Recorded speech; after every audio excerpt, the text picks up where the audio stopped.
far in this series between division rivals, we've seen flashes of leather. We've seen long balls take flight. We were treated to extra innings heroics and witnessed a late inning barrage. It's been a test of will for two teams decimated by injuries.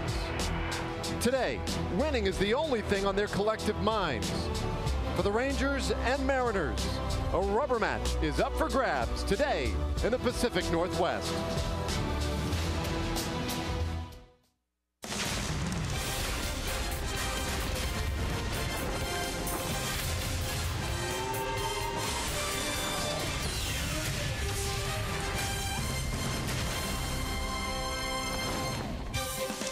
Welcome to Texas Rangers Baseball, presented by AT&T. We are in Seattle.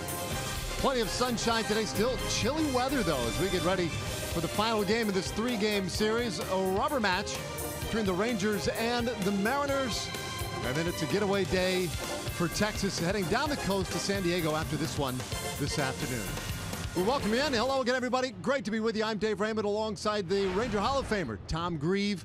And both these teams have had to navigate around plenty of injuries in their starting rotation. For the Rangers on Tuesday, Cole Hamels went to the disabled list. Everybody else has had to step it up, and so far they have. Yeah, and I think, Dave, if you look at the Rangers this season, the best part of their game has been the consistency of their starting rotation. That's really been the case the last three starts. You go back three starts, A.J. Griffin was terrific. He threw a lot of pitches, but he only walked one and struck out seven. Yu Darvish the other night didn't have his best fastball, but he had a great assortment of sliders and curveballs.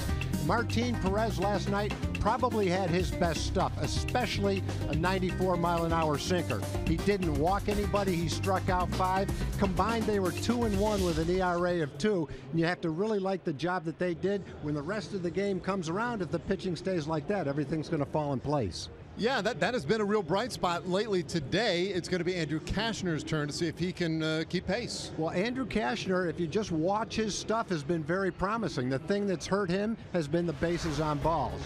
In three starts, he hasn't won, but his ERA is under 3. His last start against Houston was a good start. He really jammed the hitters with his sinker. He ended up walking the leadoff hitter in the 5th, 6th, and 7th innings, and finally it hurt him in the 7th inning. But he's only one of two major league pitchers who started at least 4 games who haven't won, yet have an ERA under 3.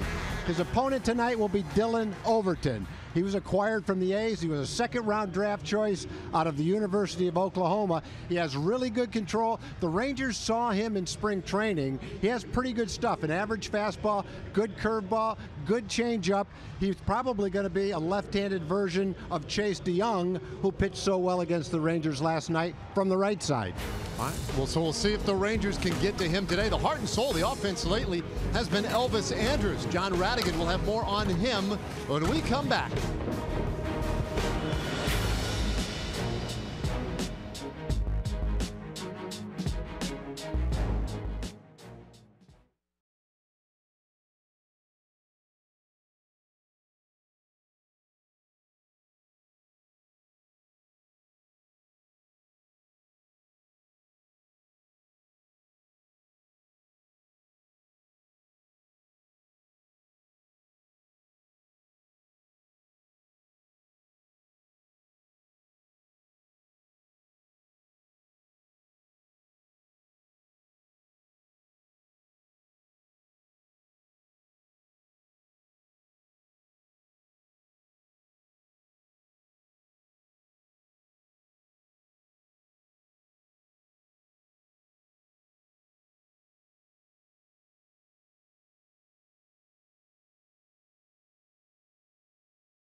Afternoon in Seattle, just about ready to go in the final game of this 3-game series.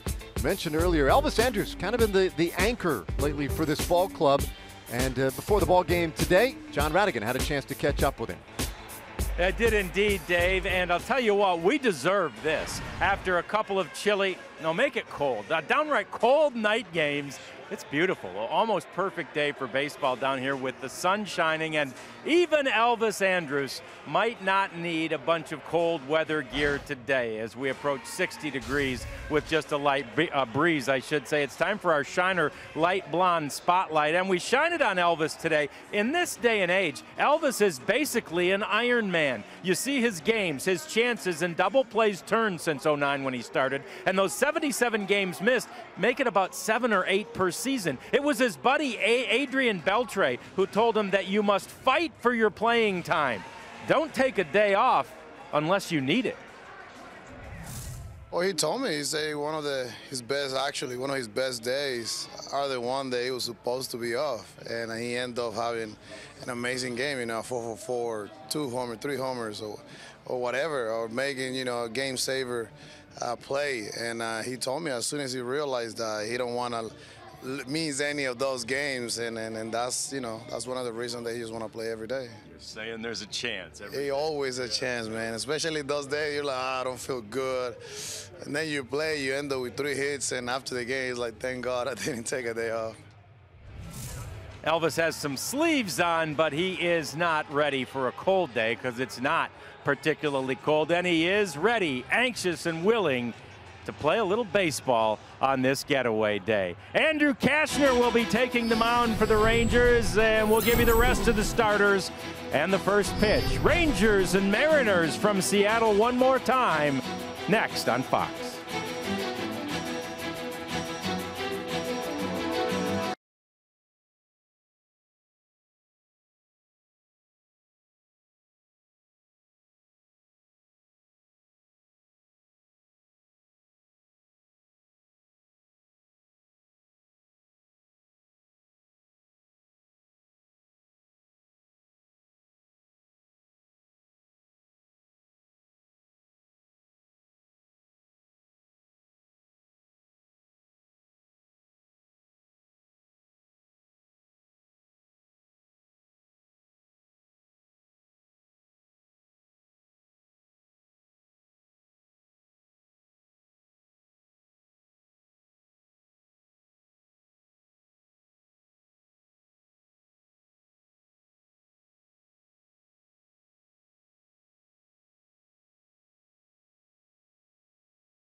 AT&T Internet.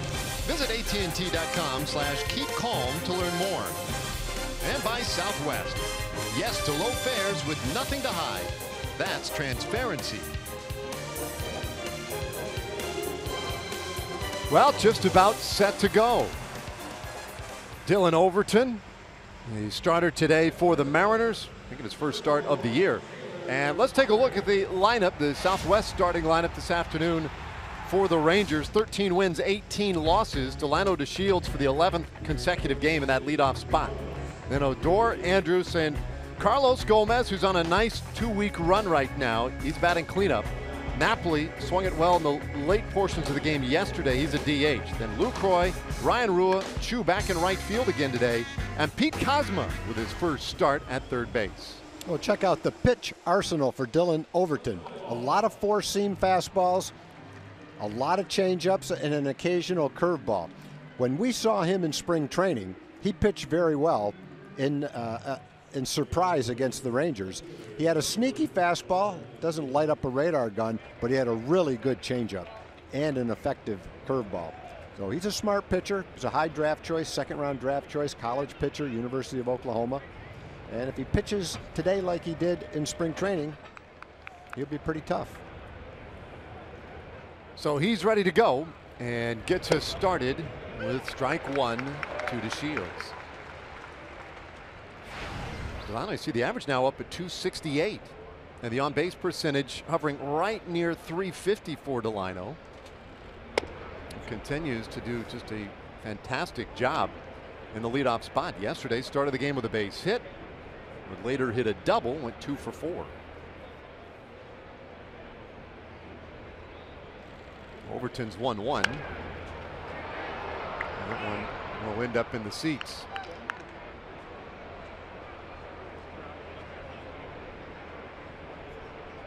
Oh, Delano has stabilized at least one spot in the order for manager Jeff Bannister. But that's a start. He'll take it. Curveball in this one, pop foul again. And that's been one of the challenges in this first 5 weeks or so of the regular season, has been really stabilizing spots in the order for Bannister. But this really makes a big difference to have Delano up there, not just getting on base, but has that great speed, of course. Lifts it high in the air to right field. Playable for Ben Gamel. One away. We'll take a look at the Mariner defense for the ball game today. Guillermo Heredia moves back to left field. Gerard Dyson is back in the lineup in center. Ben Gamel made a spectacular play yesterday, is in right. It's Segura and Cano up the middle. Kyle Seager, as usual, at third base. Taylor Motter, who's played just about everywhere this season already, as a rookie, is at first base. And behind the plate, Carlos Ruiz. Motter has filled in at shortstop early in the year. We've seen him in the outfield, and now you see him at first base. Odor with a beautiful drag bunt. That's about as pretty a bunt as you'll ever see. And all he's got to do is get it by the pitcher. And with a left-hand pitcher, you have a little bit better chance of doing that. And where Cano is playing, there's absolutely no one's going to be able to make a play on it. So that's perfect. If the first baseman goes over and fields it, there's going to be no one to cover first. Cano's out in right field, so that one just stops. That's fantastic. Against this shift, we talked so much about bunting to the opposite side. That one plays perfectly, and now Odor will take a good lead with Andrus up there. Andrus batting third today. He takes a strike. Well, it's a 286, but 5 home runs. So the power continues to be there for Andrus. Most home runs prior to the All-Star break in his career. We've seen him a lot in that cleanup spot lately. But today, batting third. It's 1-1. And there goes Odor, and he will take a big turn. Ruiz finally tracks it down, but Odor out at second base. On a wild pitch. It goes as a wild pitch, but the other night when Carlos Ruiz caught, he blocked 5 balls late in the game that were a lot harder to block than that one. That one just snuck by him. I think he might have lost his concentration because based on the way he blocked balls the other night, that one was pretty easy.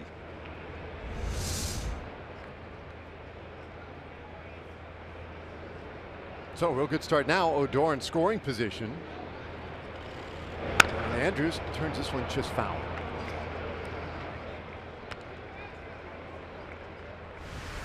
Well, Andrus, you look at guys so far this year in the big leagues with at least 5 home runs and at least 6 stolen bases. There are the 4 men.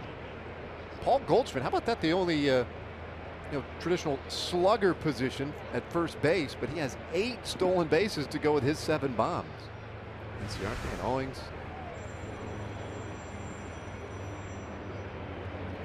1-2, and Andrus fights it off.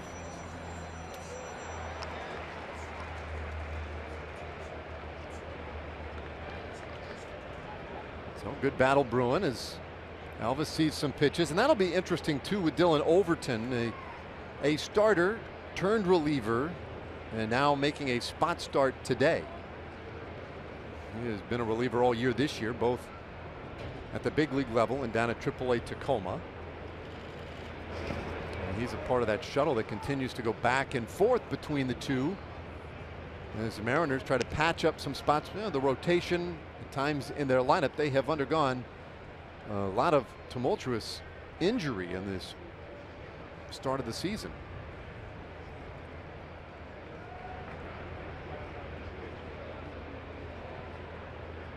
Overton made 5 starts last year with the Oakland A's.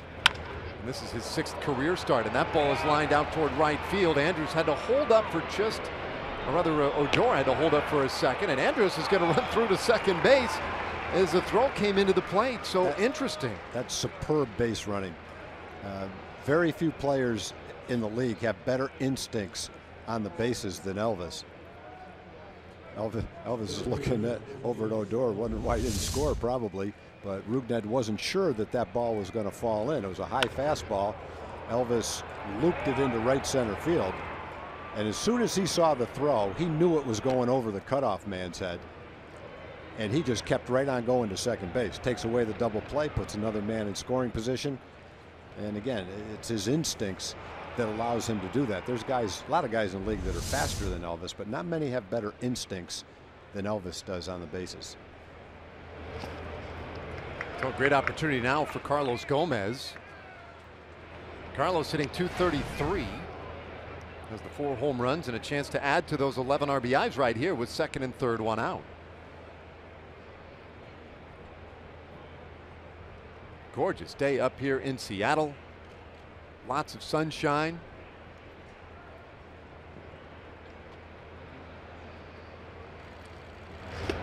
It's 1-1 on Gomez.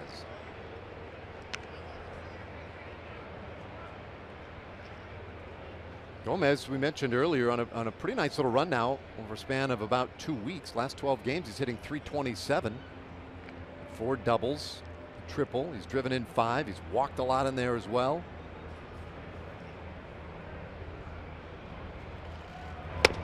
Overton crowds him. It's 2-1.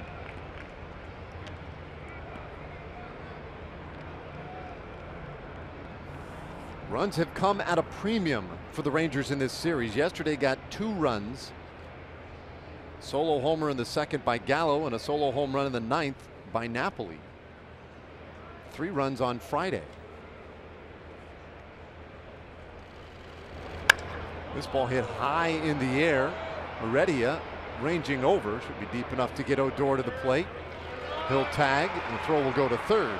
And so the Rangers do draw first blood. Gomez with a sac fly, and it's 1-0.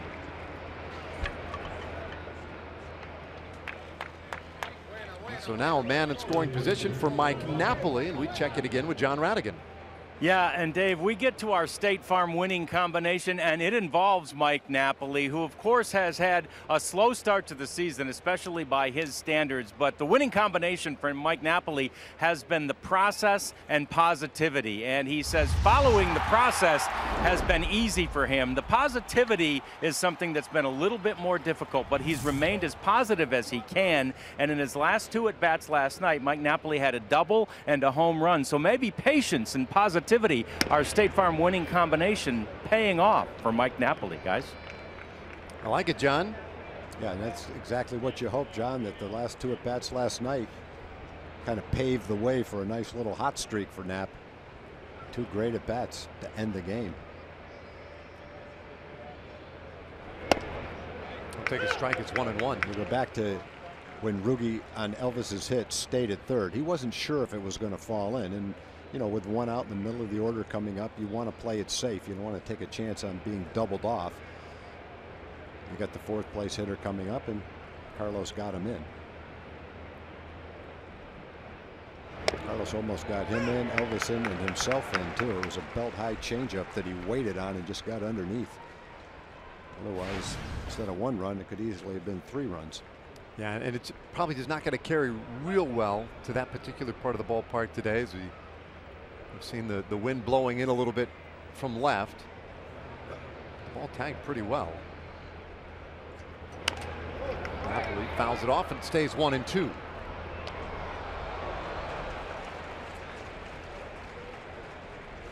Well, that was the bright spot last night as the game was winding down yesterday. A big 7-run 7th inning by the Mariners changed the complexion in a hurry, but Napoli finished strong, and the home run in the 9th was one of those little silver linings you hope carries over to something today, and then maybe into San Diego and onward. A good battle here with Dylan Overton, who has made 4 relief appearances with the Mariners so far this year. This one popped foul again and heading out of play. So last night at the top of the 7th, at the time it was a 1-1 game. And this was the great hustle double that he got. And in the 9th inning, muscled up a little bit. Yeah, even though that double is essentially a ground ball through the infield, he hit it so hard the outfielders couldn't charge it. They had to go sideways to get it. Pickoff of Andrews out at second base. And Elvis signaling that he wants Jeff Bannister to look at that. And Banny telling plate umpire Ben May, give me a second. It looked like he was so far off, Tom, that the slide, he might not even have enough to get back to the bag, but he feels like he got in there.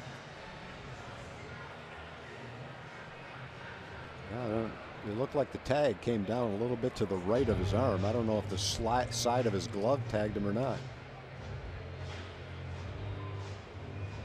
It's hard to say from that angle whether his glove tagged him or not. It looked like it.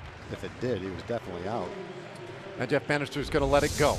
So the Rangers will settle for the 1 run. And now we go to the bottom of the 1st. Andrew Cashner coming out.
The 1st, and now it'll be the Mariners' turn against Andrew Cashner. Let's take a look at the Mariners' starting lineup this afternoon. Gene Segura continues to do a great job in that leadoff spot. Ben Gamble moves up to the 2-hole. Cano, Cruz, Seager, and Taylor Motter was a late add today at first base, batting 6th. Heredia has been trouble for the Rangers this season. Ruiz and then Gerard Dyson with a great speed in the 9-hole. Look at the pitch arsenal for Andrew Cashner. 2-seam fastball is his predominant pitch. It's what he likes to throw the most. He tries to throw it in to the right-hand hitters and jam them away from the left-hand hitters. He throws a lot of changeups. Sliders his 3rd pitch, and you mix in some curveballs and only an occasional 4-seam fastball. That's what he's trying to do right there. Run the sinker in on the fist. He did a really nice job in his last start in Houston. Didn't walk anybody through 4 innings. Then he walked the leadoff hitter 3 straight innings. Didn't hurt him in the 5th and 6th, but in the 7th, that walk to the leadoff hitter started a rally for the Astros. He goes 1-1 on Gene Segura. Segura's hurt earlier this year and has come off the disabled list and been smoking hot. You can see 357 average and on-base percentage nearly 400. And shoots this one through into right field. Segura on with a leadoff single.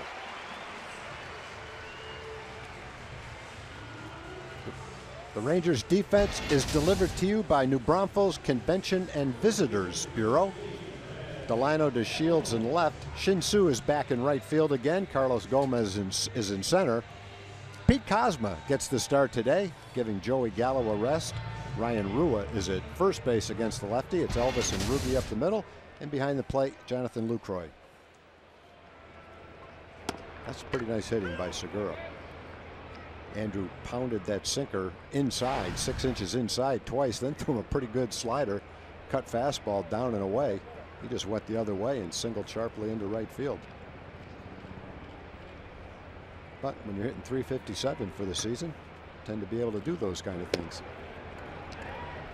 And now, of course, you have to pay attention to him too as a base runner. 5 steals this year, so Cashner will be mindful of Segura over at first. A ball and a strike to Ben Gamel, the first of back-to-back lefties in the Mariners order.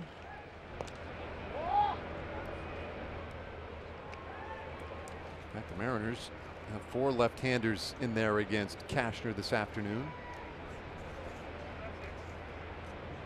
Gamel at 325 for the year, and his on-base percentage is at 413.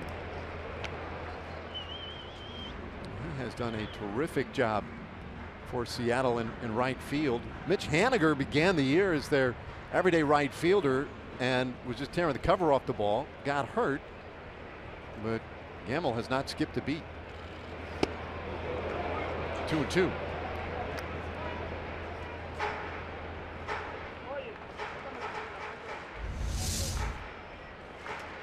Yeah, Gamel's got a little bit of a track record. He came over in a trade with the Yankees. He was the International League most valuable player last year. That pretty much should set you up for an opportunity in the big leagues. Play that well in the minor leagues. Keeping Segura on is a pretty good idea. He stole 33 bases last year. The fewest bases he's stolen in the last 4 years is 20. He's had as high as 44. Not going, and this one lifted out to left field. The Shields is there, and there's one away.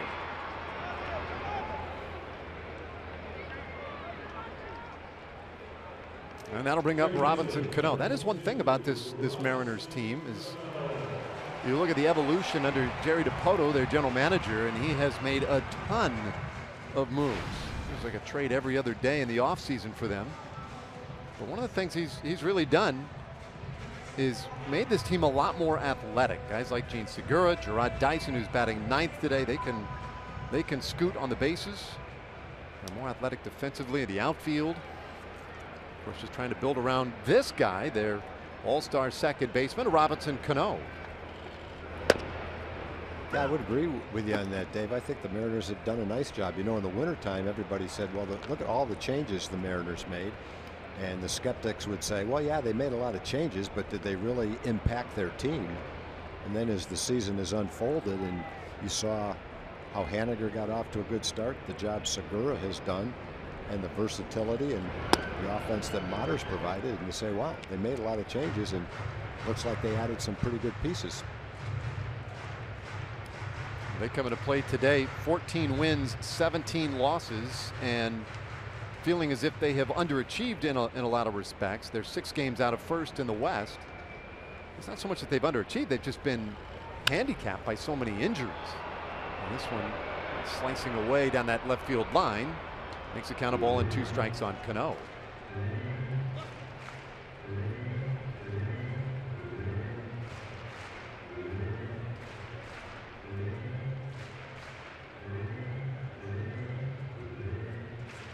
Cano in a hole now.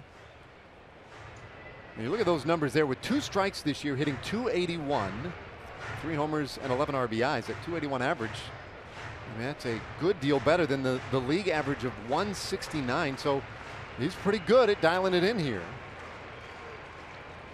That goes along with being one of the better hitters in the league. Bounces this one, though, right to Andrews. A scoop to second for one. The relay to first in time. And a double play. 45th of the year for the Rangers. And by a wide margin, most in the American League. It's 1-0.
Next, Texas Chili Company Dollar Hot Dog Night will be Wednesday. Rangers and the Padres coming out to the ballpark. Enjoy ballpark hot dogs for just $1 each. You can get your tickets at TexasRangers.com or at 972 Rangers. Napoli with a fresh count starting this second inning. He was at the plate when Andrews was picked off second base for the final out of the inning. Overton evens it now at 1-1 on Napoli. Napoli was down in the count at the time with 2 strikes, so a chance for him to see a few more now. Maybe pick out something he likes.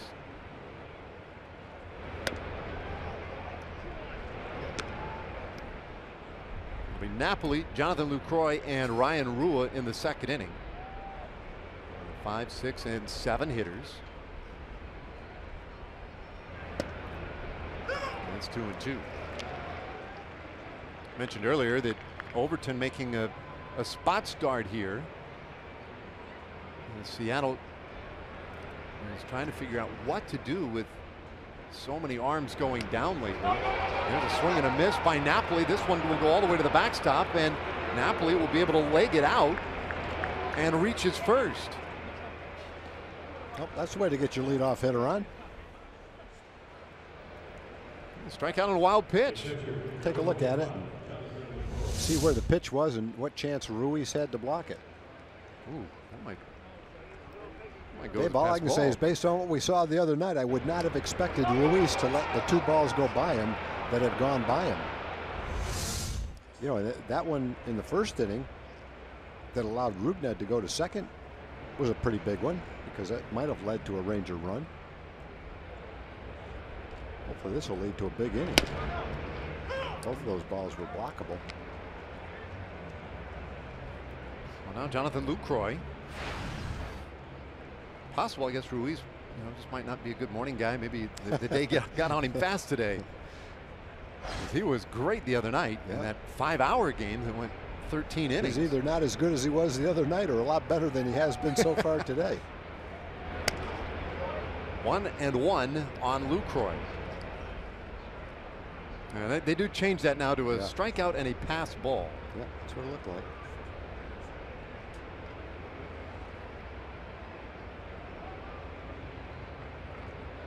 Regardless, it put Napoli on. He's not real concerned about the scoring on that one. That should Draw throw here from Overton. Napoli has yet to attempt to steal this year.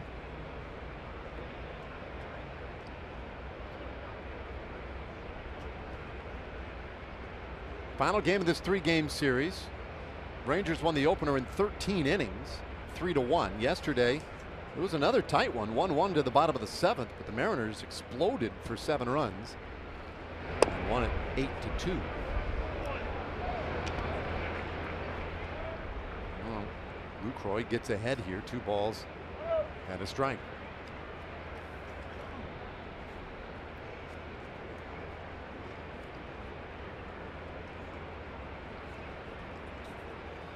Overton, the lanky left-hander, evens it up here. He is listed at 6'2", 172 pounds, from Oklahoma, and very highly thought of. Was drafted in the 2nd round in 2013 by the Oakland A's, but did not play because very shortly after being drafted, it was discovered that he would need Tommy John surgery, and had surgery in early July. This ball hooked over third and down the left field line. That's going to be extra bases for Lucroy.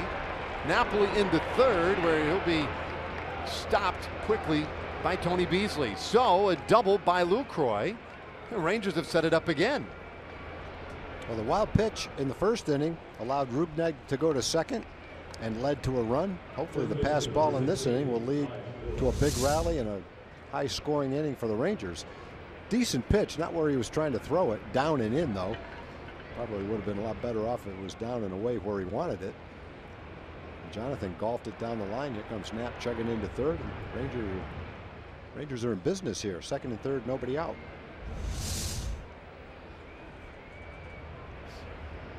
So Ryan Rua at the right side, and he takes a strike.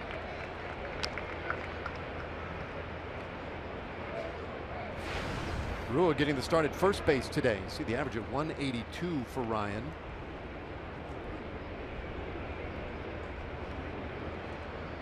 He's hit well against the Mariners in his career. Going to catch a little bit of that magic today. 0-2 the count. He's nearly a 300 hitter against Seattle. 298 in 21 career games with a little bit of power. A couple of doubles, a couple of homers.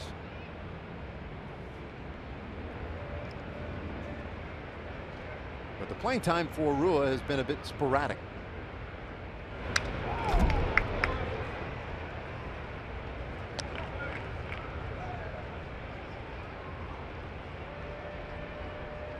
He gets a start at first, Napoli as the DH, and that also means that the man waiting on deck, Shin-Soo Choo, will go consecutive games playing in the outfield, which he likes.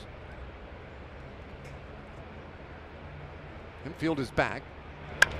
And this ball hit sharply down to third. Seager, great job of looking Napoli back and then takes care of Rua, 1 away. That nearly turned into a lot bigger mess. Yeah, Ryan hit that ball solidly. Unfortunately, it's right at Seager. Seager makes a nice play. Knew he had plenty of time on the hard hit ball to run Knapp back to third.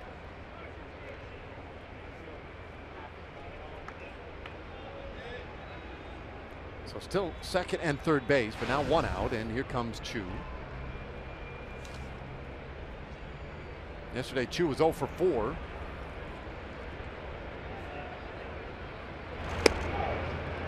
And Overton, the breaking ball away. .237 average, but Choo getting on at nearly a .340 clip. Very patient hitter. They do play him to pull, but not as dramatically as you sometimes see. Segura, the shortstop, at least is still over on the left side of the bag.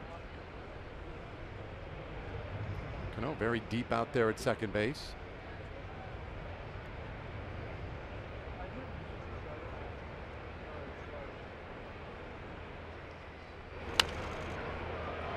Ball and 2 strikes on Choo. So this is where the Rangers, well, Napoli got on the pass ball. Lucroy with a double. nobody out. This is where offensively they have run into some trouble in the early part of this year. Just making sure that they cash in on these spots. A base hit here would play 2.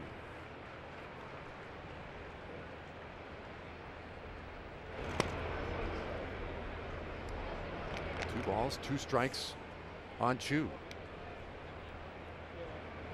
Interesting. Chu has been going the opposite way with a little more regularity than he has been pulling. I think especially when he's behind in the count against a left-hand pitcher, he will try to go the other way. This one up the middle. And right there for it, Segura. He'll go to first base, get Chu, but it does bring Napoli home, and it makes it 2-0 Rangers. Yeah, you'd love to get them both in, but after you get a strikeout and a pass ball and then a double with nobody out, you just can't leave them both out there. So in that situation, the most important thing is obvious. You have to make contact. And with 2 strikes, Chu wasn't trying to pull the ball, got the ball on the ground with the infield back. Same thing as a sacrifice fly. You pick up that run. Not the same thing as a sacrifice fly for him because he gets an at bat, but as far as the team's concerned, it's the same thing. It's an out and a run scored. Now Pete Kozma, who is batting 9th today, getting his first start as a Ranger. It was a waiver claim from the Yankees on the last day of April, and he is now 1 for 11 on the year. 0 for 2 though, and a couple of late inning opportunities as a Ranger.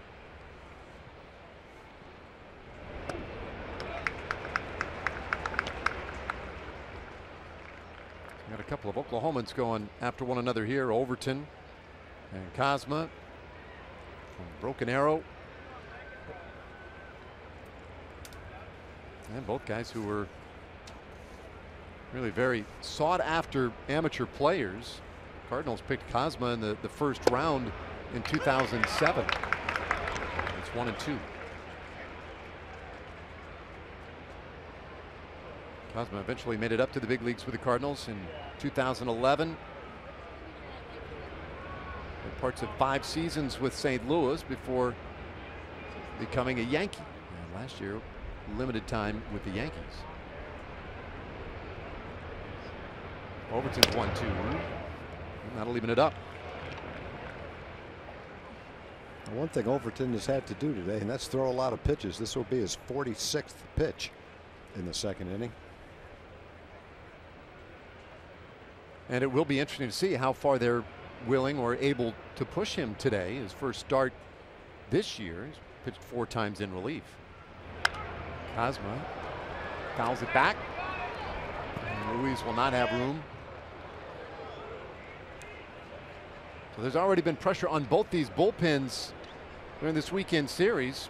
And with Overton making the start today, Scott Service will have to be very mindful of how far he can push him and then who he can pull out of his pen when needed. And I'm sure they're all on high alert down there because they know that they are going to be needed today. Yeah, the long man's probably doing calisthenics between innings early in the game. A full count now. So Kozma getting himself in a favorable spot here. Delano DeShields waiting on deck.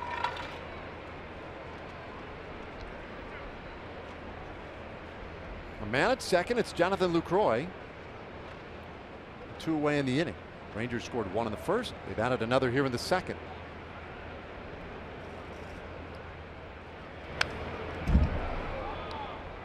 Hanging in there on a pretty good changeup. Mentioned we saw Overton in spring training, and obviously spring training is a lot different than the big league season. The hitters he was facing aren't the same hitters he's facing today, but in that game he pitched well, and one of his best pitches that day was his changeup.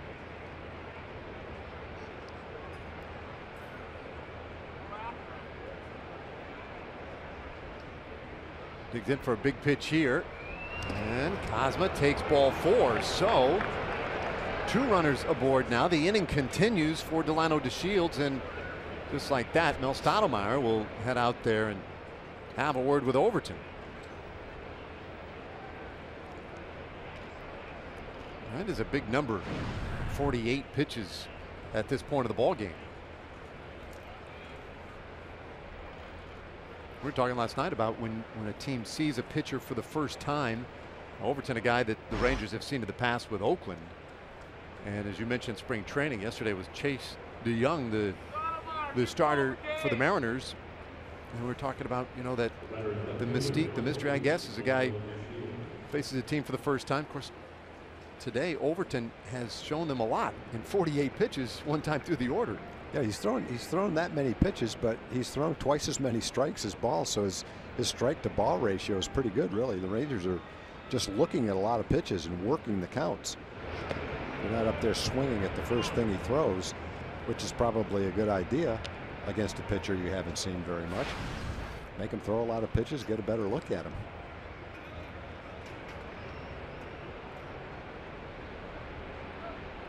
Shields flied out to right field back in the first inning. 1-1 the count.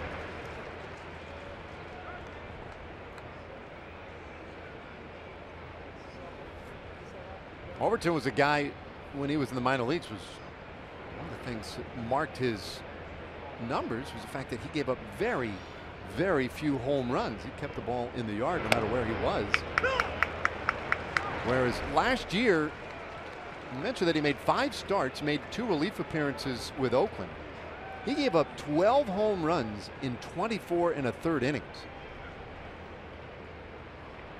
So it was a very different game for him last year. Right up there with Mike Fiers. Right. Giving up about a home run at the same rate for the Astros. Rangers hit a bunch of them against him. Shields with a little tapper at third base, and that will set up nicely for Seager, who steps on the bag and retires Lucroy. So the Rangers take the run. They leave 2 after 1.5. They're on top 2-0.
Two 2-0 Rangers lead. And the Rangers and A's will get together next weekend back at home. And on Saturday, the first 15,000 fans will be treated to an Elvis Andrus High Five bobblehead, courtesy of Dr. Pepper and Tom Thumb. It's the first in a series of 2 high-fiving bobbleheads. You can get your tickets at TexasRangers.com or by calling 972-RANGERS. Lots of sunshine today in the Pacific Northwest. We had a nice sunny day yesterday. It's 2-0 Rangers as we go to the bottom of the second inning, and Nelson Cruz takes a strike. Of course, ironically, we're heading to San Diego after this ball game. They had to pull the tarp last night in San Diego, something they rarely ever do. Got the game in, and today we're rained out.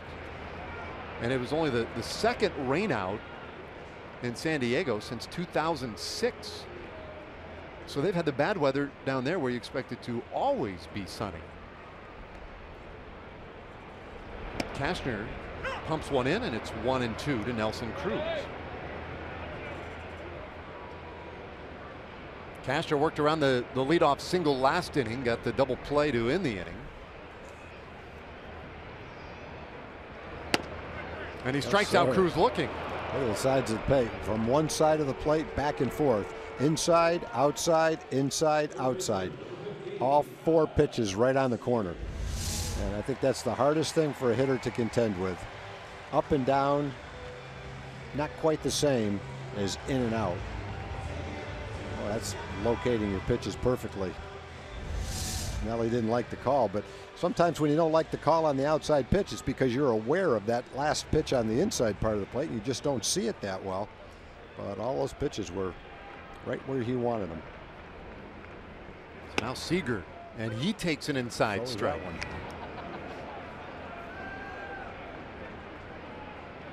I thought Andrew's best stuff, best command was his last start in Houston. Even though he walked the leadoff hitter in the 5th, 6th, and 7th innings, he hadn't walked anybody through 4. He had really good location with the sinker.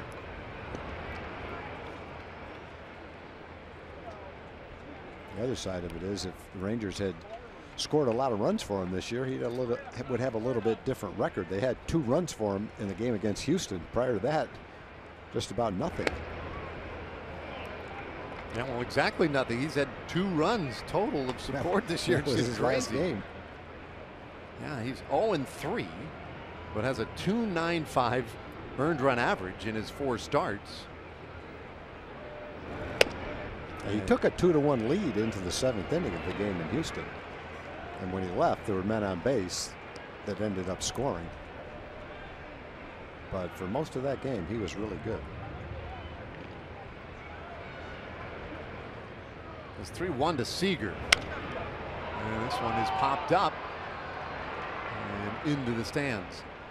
The weird thing about the run support this year is, of course, that would be a little frustrating, and it certainly draws your attention. But in his career, he averages 3.51 runs of support as a starter. And since 2010, among major league pitchers, that's it. That's the lowest. So he's I guess you could say he's used to it. This ball hit hard out to right field, and a base hit for Seager. Seager took that high fastball at 93 miles an hour. Hit it sharply into right field. Seen a couple fastballs, back-to-back fastballs. In that situation, you're looking for a fastball. Borderline pitch, top of the strike zone. Nice swing by Seager. Seen a lot of those over the last few years.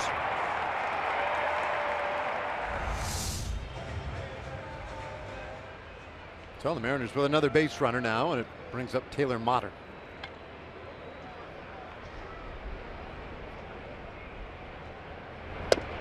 Motter was inserted in the lineup, what would you say, about an hour and a half before the game today. Danny Valencia was originally in this spot and was scratched.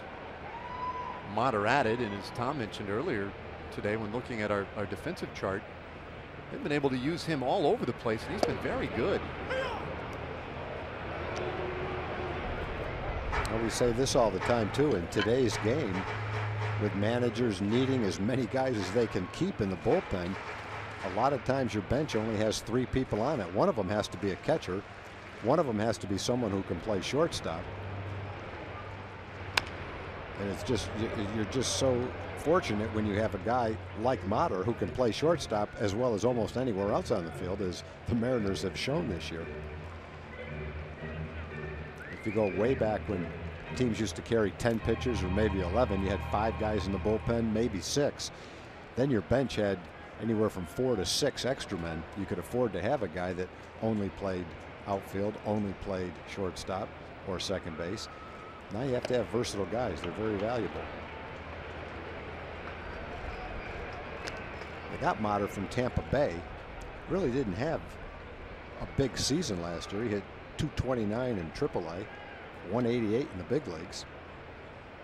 But they obviously saw his versatility and potential He's been versatile. He's hit a lot of extra base hits this year early. Yes. Yeah, there's strike 3 called. So no argument. Castro picks up his second strikeout of the day. That's a good guy to turn back right there. You could see Jonathan's glove, and you can see where the ball ended up, exactly where he wanted the glove. Andrew has nice tailing action on his fastball. That one didn't move a lot, but the inch or two that it did come back toward the plate was what made it a strike. So now he will deal with Guillermo Heredia. Heredia, .319 hitter.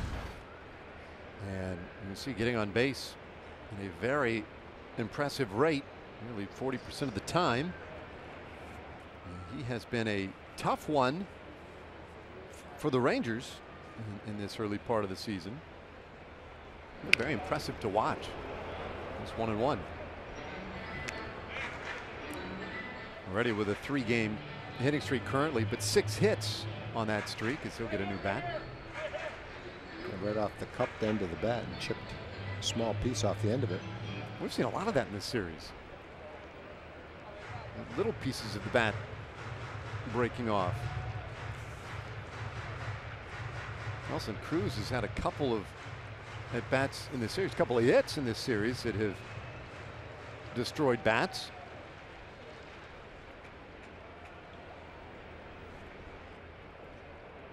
One and one to Heredia. And he takes a beauty. Let's take a look at how that did chip off, slow motion. Right off the end of the bat, and there it is. And with a cupped bat, there's kind of a sharp edge around the circumference of the top of the bat, as opposed to a round edge. And a round edge, the ball just spins off the end of the bat. But if it hits that edge of the cupping, that can easily happen. We had cutbacks way back when, not in the big leagues, but growing up. You wouldn't have missed a beat. We just kept using that bat. That would have been just like a brand new bat. Who cares? Because technically, where that bat was chipped, if you hit a ball up there, it's not going anywhere anyway. The barrel of the bat's unaffected. Heredia looks like a good player. He defected from Cuba a couple of years ago. Didn't play at all in 2015 as he established residence and then signed as a free agent. He wasn't necessarily one of the highly publicized Cuban defections. I think the Mariners are probably pretty pleased with what they're seeing so far early in the season this year. Looks like he can play center field. Looks like he can run. Line drive hitter, uses the whole field. Got pretty good speed. 26 years old. Yeah, still fairly young. 6 years of playing down in Cuba. Made his debut stateside last year and did well in the minor leagues. Rolls this one sharply up the middle, but a nice scoop and backhanded flip by Andrews. Erases Seager and ends the inning. So we'll go to the third. Rangers lead by 2. Rougned Odor coming up. Elvis Andrus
The Fox Sports Go app and take Rangers baseball with you wherever you go. Can't catch the games on TV? You can still stream them live on your mobile device with the Fox Sports Go app, presented by Hyundai. All right, so a single run in the first on a sacrifice fly, a run in the second inning on an RBI ground out. Rangers have manufactured a couple this afternoon against Dylan Overton. And he delivers ball one to Odor. You know, Roogie had the bunt hit the first time up, and leading off the third, if he wanted to do it again, there's absolutely nothing that they could do to defense it if he got down any kind of a similar bunt. Get it by the pitcher, make the first baseman field it, and beat both of them to the bag. Now that looked kind of easy, right? It is. When you lay down that bunt, that was easy. So you'd say, well, why don't you do it again? Well, it's not that easy to lay down the same bunt, but he could if he wanted to. You read my mind. That's where I was going. 1-2 now, the count on Odor, because they're in the same defensive alignment. Yeah, they're not worried if he wants to try it. In fact, they probably think, okay, he's done it once, he's not going to do it again. Of course, with 2 strikes now, he won't be. But he taps this one towards second, and Segura is there to put him away, 1 away. All right, time for a Chevy game break. We send it back to the studios with Leslie McCaslin.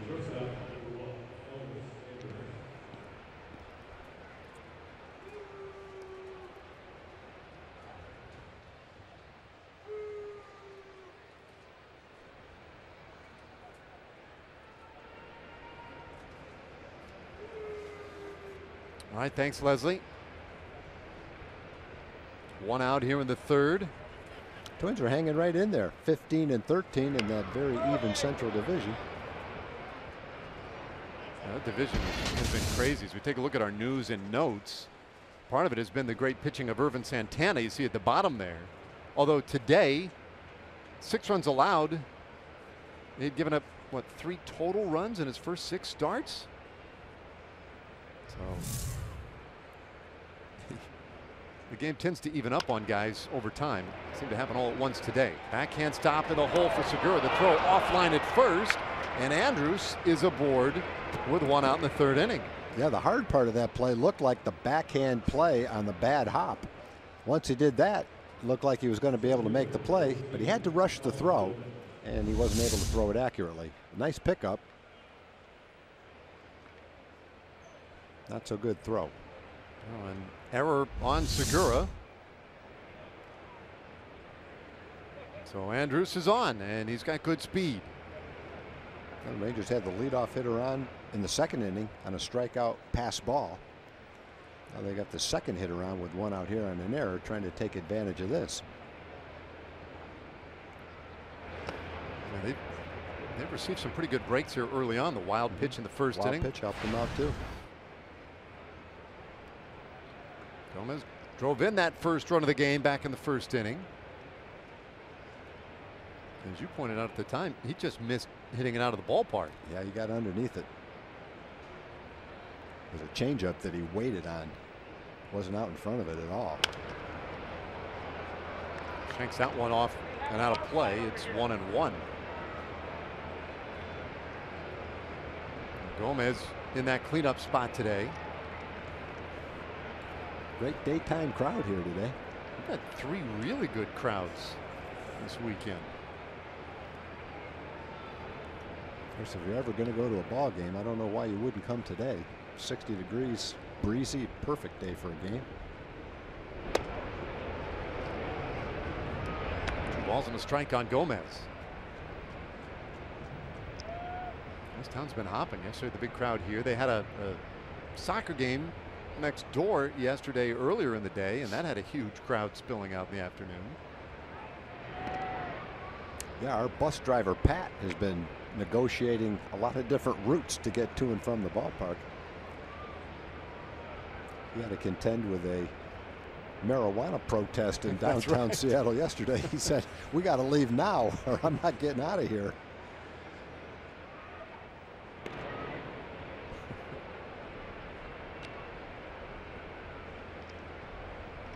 That was a pretty mellow group. That was a That was a laid-back protest, man. And we're against it. No violence in that group.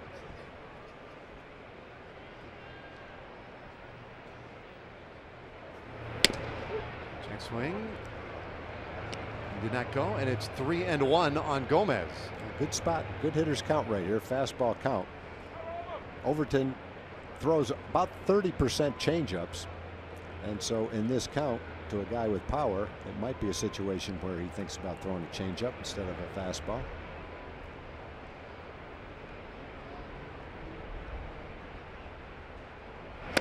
And a fastball. Full count now.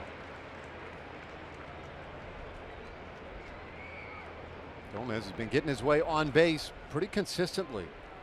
Reached base with a hit or a walk in 20 of his last 23 games. Had a sac fly earlier this afternoon. Andrews for the lead. He's going, and this one is fouled back out of play.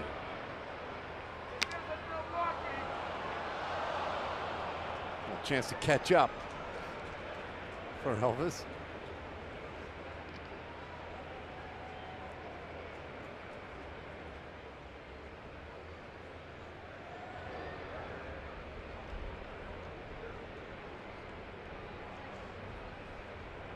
Overton, this will be his 65th pitch of the afternoon, and he's working with only one out in this third inning.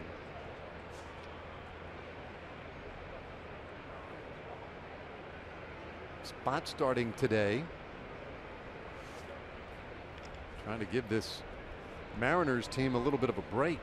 He is the 7th starting pitcher that they have used in now 32 games of the regular season.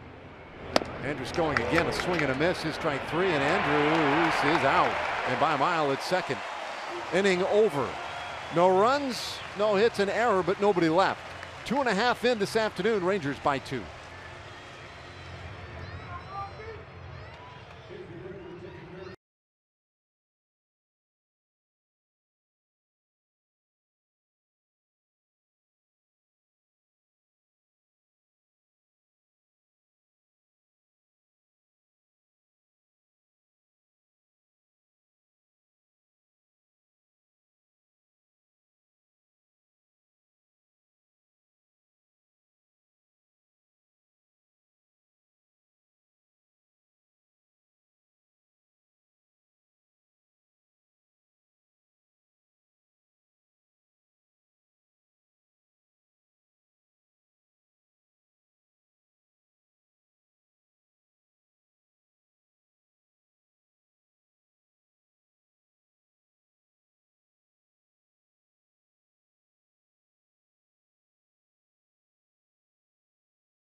Noticed we've been wearing green as we honor Mental Health Month this May in support of our Fox Sports Supports partnership with NAMI, the National Alliance on Mental Illness, and the great work they're doing in advocating for those living with mental health conditions. We'd encourage you to check it out. Visit foxsportssupports.com. Learn more about their stigma-free mission and how you can get involved. Carlos Ruiz will lead things off in this third. Ruiz, Gerard Dyson, the 8 and 9 hitters, and then back up top for the Mariners and Gene Segura.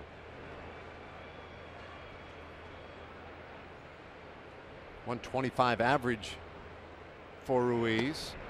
And he takes a strike. Good beginning today for Andrew Cashner in his 5th start. Castner, the Conroe, Texas native, 30 years old, and his 1-1, that one right in there.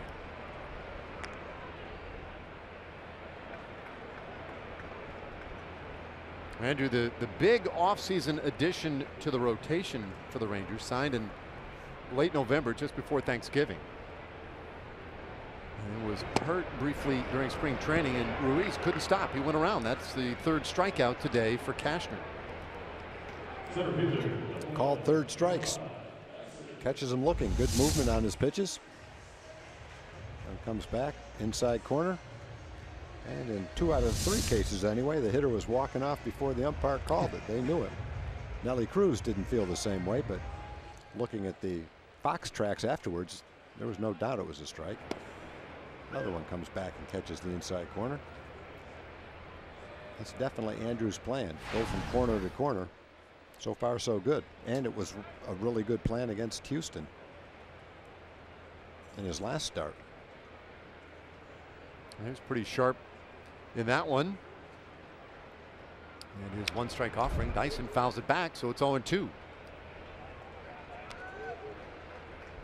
John Dyson, low batting average, .216, and not a guy who brings a whole lot of power. The key is just keeping him from first base. He has been finding his way on via the walk and some other methods, getting close to a 300 on base average. Once he gets to first, though, it's almost automatic to be going to second.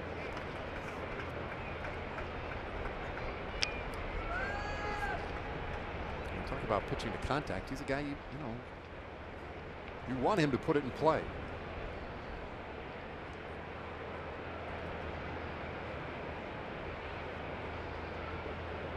Outfield pretty shallow with Dyson up there. And he watches strike 3. Look at the inside corner. All 3 strikes were right there. He swung at 2 of them. Oh, he swung at the second one and got jammed with his foul ball straight back. Watch the glove, and there's the ball right in the glove. Pinpoint command.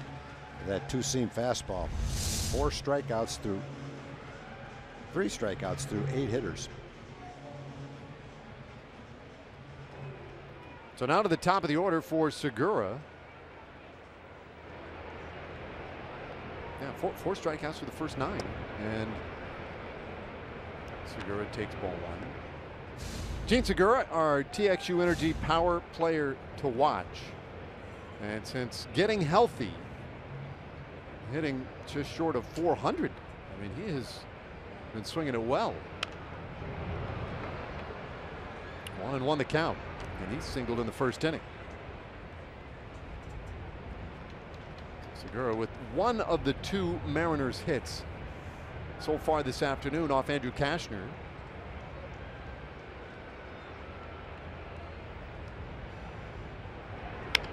This one hit softly foul for strike 2. That was pretty close to being a broken bat.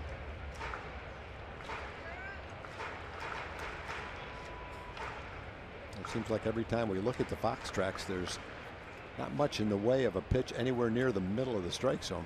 That last pitch was inside, jammed him. Last time Segura was in this spot, Andrew threw him a cutter down and away. He singled into right field with it. Those gloves, right?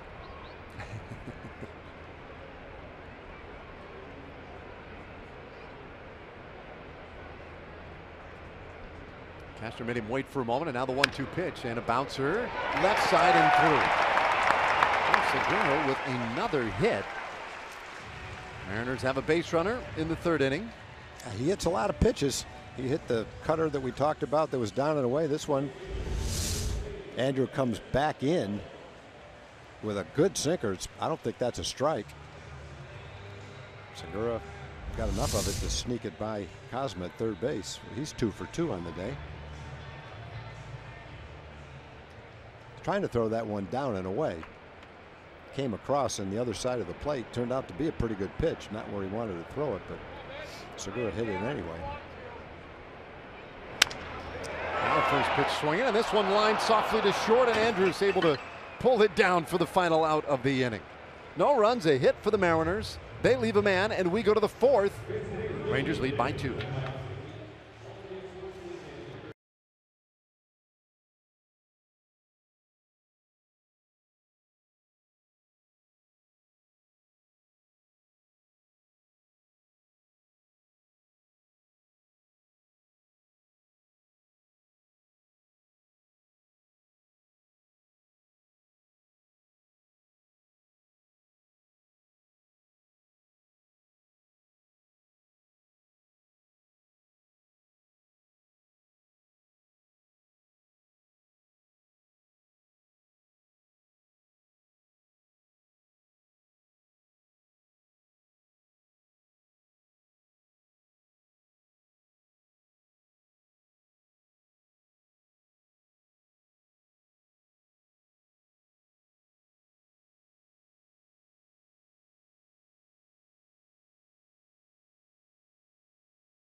As we go to the fourth inning.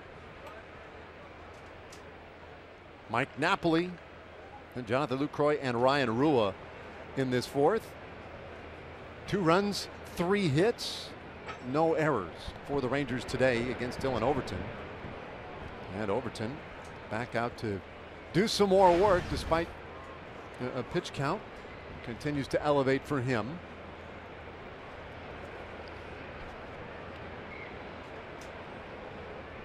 Long left-hander. Makes it 2-0. His pitch count got a little bit of a break to end the 3rd inning when he was able to strike out Gomez, and Ruiz was able to throw out Andrus, who was running on the play. This ball hammered right over short and into left field. A base hit for Mike Napoli. Well, continued good signs for him.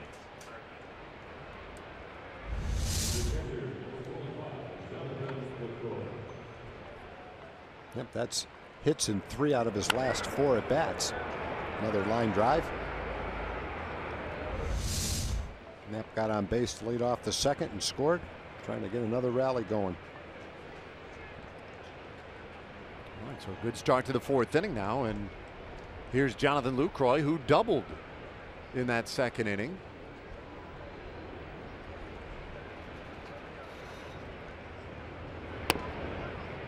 Mentioned that Overton was the 7th different starting pitcher that the Mariners have used in these first 32 games of the season. And in almost a mathematically impossible kind of way, the Rangers have seen 6 of the 7 starters they have used in the 6 games they've played head to head. The only guy they had missed is Ariel Miranda, but they have seen everybody else,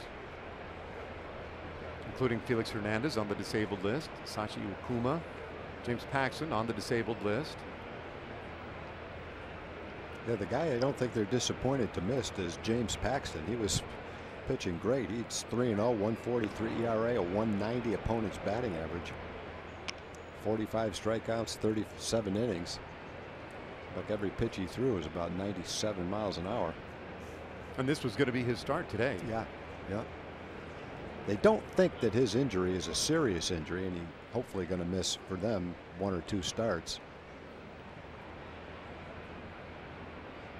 Napoli with a small lead, and Lucroy hammers this ball down the left field line into that corner, but foul. 1-1.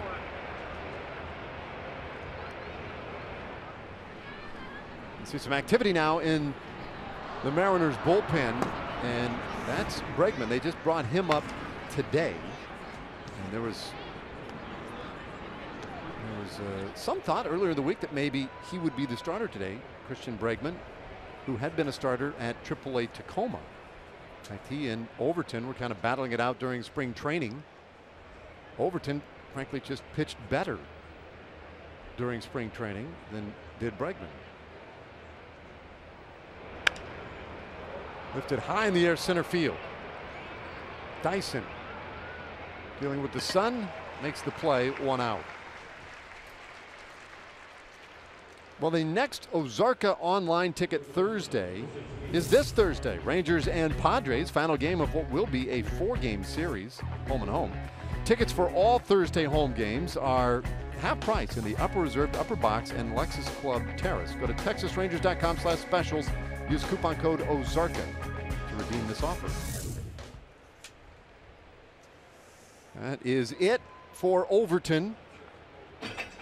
Scott Service is signaled to the bullpen. Overton goes 3 1/3 today, and it's going to be the bullpen the rest of the way for the Mariners. Rangers lead by 2. Back with a new pitcher in a moment.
Two, Mariners nothing so far, and indeed they have gone to the bullpen. Christian Bregman, that might continue to tie me up as we take a look at our AT&T matchup for tomorrow. Nick Martinez will have the ball in the opener in San Diego. Trevor Cahill, who was supposed to pitch today for San Diego, will be pushed back. They were rained out much earlier this morning. We learned that news, so washed out today. Cahill will pitch the opener tomorrow for the Padres, and our coverage will begin at 8:30 here on Fox Sports Southwest. So there's Bregman, not Bregman, Bregman, the right-hander. He is just recently turned 29 years old. You see his numbers very good down pretty good start at Tacoma. They're going to miss him down in Tacoma. Tacoma, I'm sure that down there, every day they kind of have to wonder who's going to play for him. Slow broken bat roller short, and they will get the force out of Napoli at second base. 6-4 the put out. Rua reaches via the fielder's choice. So in fact, the roster move today for the Mariners, they recalled Bregman from Tacoma. They sent Rob Whalen out. Whalen was just called up yesterday, just in case he was going to be needed. Whalen is going to Tacoma today to make the start that Bregman was going to make for Tacoma. So it's just, you talk about day to day. Man. I guess they felt like they needed Whalen here yesterday if they needed a pitcher. Bregman was scheduled to start today. And just the timing of it all, that's how they had to do it. Yeah, Whalen didn't need to pitch yesterday, so he can pitch today. they'd rather have Bergman here as a long man, so he's here, and that sends Whalen back where he came from. Now, we see this more and more now, right? Teams that are able to shuttle guys back and forth between their AAA club, using those options extensively. When you were general manager, did you do much of that? Yeah, I think you have to do it almost every year. But I mean, the worst games to watch were games where you knew your bullpen was taxed, your starter's struggling, he's throwing a lot of pitches, you think he's going to get knocked out early. You look down at the bullpen, you don't know where you're going to get the innings from that day. You know you're going to need someone the next day, so you check with AAA, and the guy that you wanted just started a couple of days ago. The other guy's got a little bit of a hamstring issue. The third guy you want's not on the roster, so you have to figure out a way to purchase his contract. Oh, you're at 40 men. There's no room on the 40-man roster. Who are we going to take off the roster? And those are things that happen almost on a weekly basis for a front office, and it's nerve-wracking. So if you've got a guy that's a very competent pitcher, AAA big league kind of guy, and he's on the big league roster and he has options. I remember Scott Feldman a number of years back. He must have gone back and forth about 5 or 6 times. Lazy fly ball to left. Retires Chu and the Rangers in the 4th. We go to the last of the 4th. 2-0 Texas.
For the showstopper, and Giancarlo Stanton today, couple of home runs.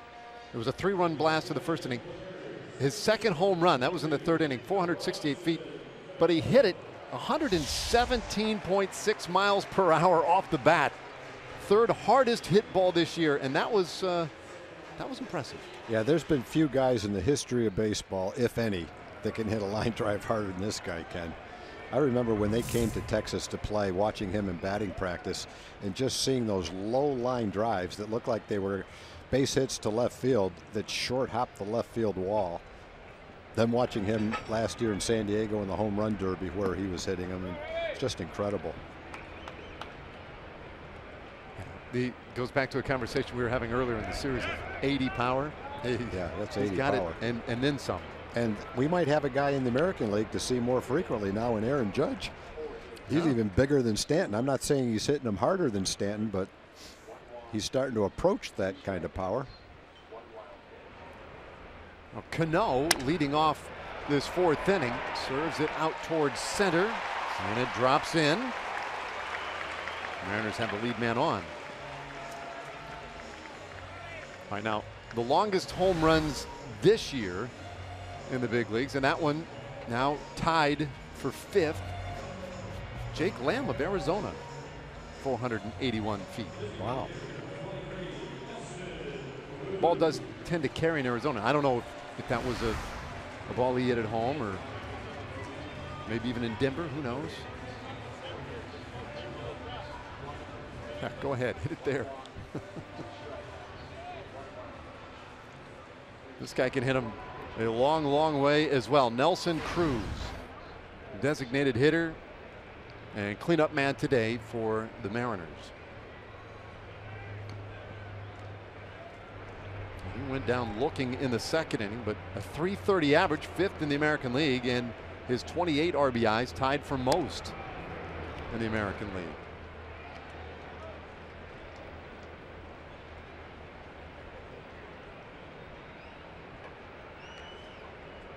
Two runs, 4 hits for the Rangers. No runs on 4 hits for Seattle.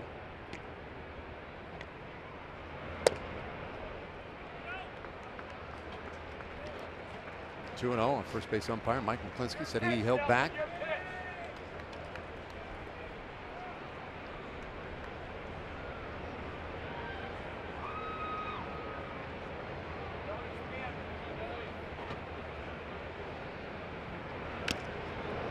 It's 2-1.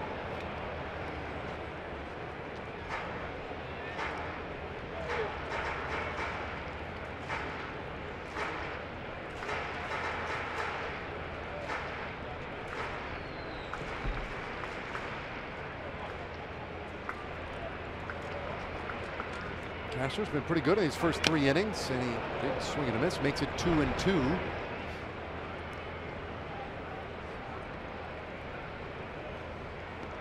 Moving the ball around and had good velocity. Hasn't given up more than a base hit to anybody yet in this Mariners order. 4 strikeouts so far.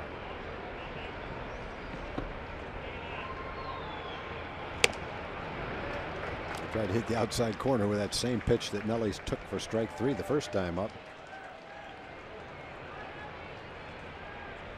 First time up, it was inside corner, outside corner, inside corner, outside corner for the strikeout. Went back and forth from each side of the plate.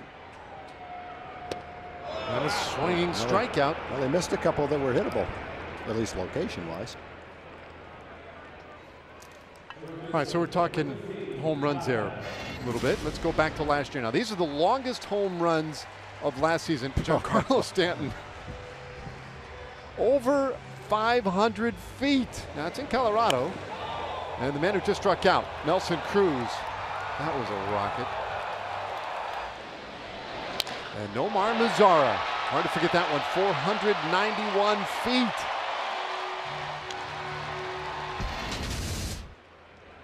Now, those two guys know a little bit about hitting it a long way. One out here, and Kyle Seager up. I think 2 of the longest balls I've ever seen hit were here in Seattle, but not by a big league player. Ooh. By a slow pitch softball player. I think in these particular cases, the balls were juiced and so were the softball players. A left-hand hitter hit a ball to the farthest left seat in the upper deck, which is, if you look at it, it's just a monstrous home run. If someone hits one off the restaurant down the right field line above the seats, it looks like a gigantic home run. This one went all the way over that section into the upper deck. So you're talking out there in right field. Right field. Upper deck. Go as high as you can. And all the way over to the, no, not up there. Come down a little bit. Down a little bit. Right there. Right on the corner. Right there. Right where the yellow blanket is. Wow. That's a monstrous home run. And then in that same exhibition of power hitting, if that's what you want to call it, slow pitch softball, a right-hand hitter hit one out of here, all the way in left field, all the way out with a softball. Oh, out of the structure? Over the seats with a softball. Now, I don't think, I mean, it couldn't have been a normal softball. It certainly wasn't a normal hitter. I mean, these guys were huge. They were big and strong, and they were hitting them over the fence, one right after the other.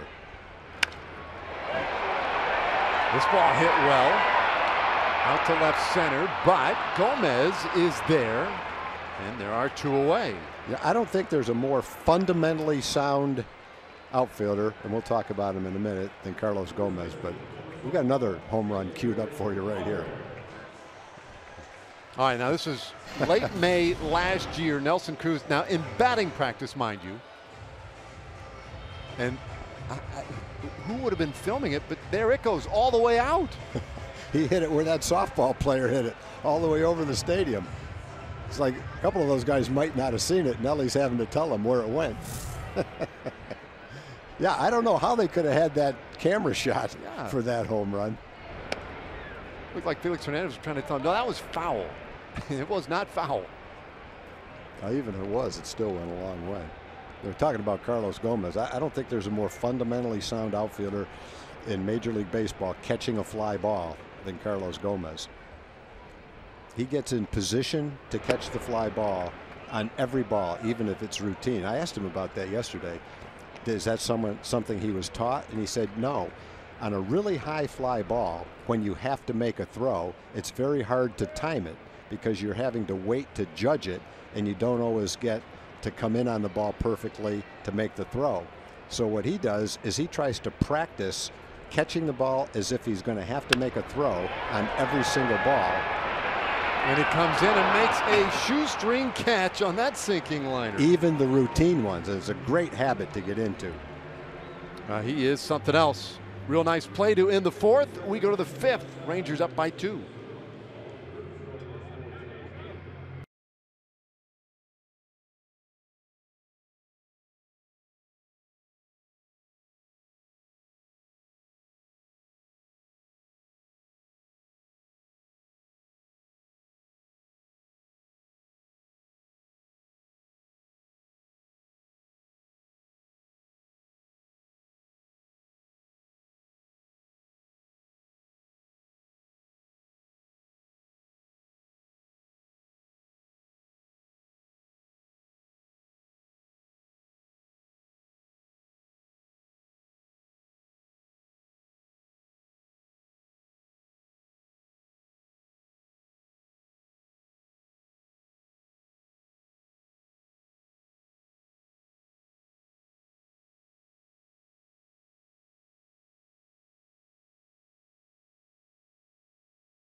To low fares with nothing to hide. That's transparency. And by North Texas Ford. The Great American Sales Event is happening now at your local Texas Ford dealer. Ford is the best in Texas. Well, 4 innings in this afternoon. What a beautiful Sunday afternoon for baseball up here in the Pacific Northwest. Pete Kozma will lead it off in the 5th inning. 9th place hitter, and then back up top for Delano DeShields and Rougned Odor. Have you along with us today. I'm Dave Raymond with Tom Grieve, John Radigan down on the field. Final game in this series. Rangers trying to take this one today and thus win the series by taking 2 out of 3. And Bergman gets ahead here. Kozma 0-2.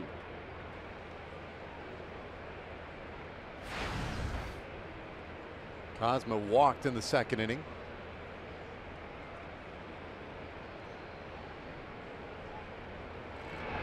Just take a look at the scoreboard. The last time we got an update on a score from Leslie, she said the Red Sox were clinging to a 7-6 lead after having Minnesota come back. They were at bat at that time, and since that time they're still at bat. They've had 9 runs and they've got 2 men on. It's 16-6 now. Right. Well, Pete's had a walk and a hit by pitch. Yeah, getting on base. And that was the kind of hit by pitch you don't mind. Take it. No, you'll take that one. It's kind of grazed him on the back end. Some kind of a slow pitch. Just got away from Bergman. So the lead man on again. That has happened now in 3 of the 5 innings. Rangers have gotten one of the first 2 men on in every inning.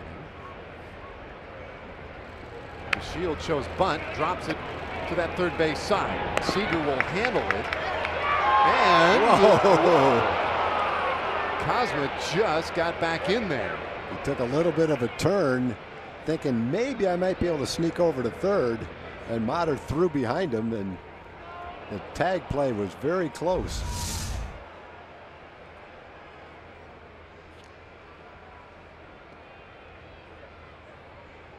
Yeah. He went to tag his right hand. He moved it and put his left hand in there. I don't think he got him before he touched the base, though. That would have been something else. Cosma moves up, though, on the sacrifice, and here is Odor. The Rangers have twice employed the bunt today. Odor did it in the first inning for a hit.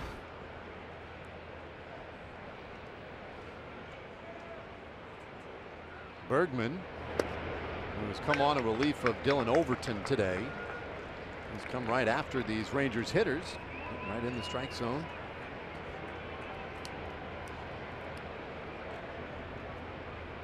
Bergman was called up today from AAA Tacoma. Rob Whalen optioned out for the Mariners. Just in this series, the days that we have been here, they've made a ton of moves. Bouncer down to first. Motter will take it to the bag himself. There are 2 out, but Cosma is now 90 feet away. Mariners have recalled 6 different players. They've optioned 4 out and put 2 on the disabled list Since we've been here.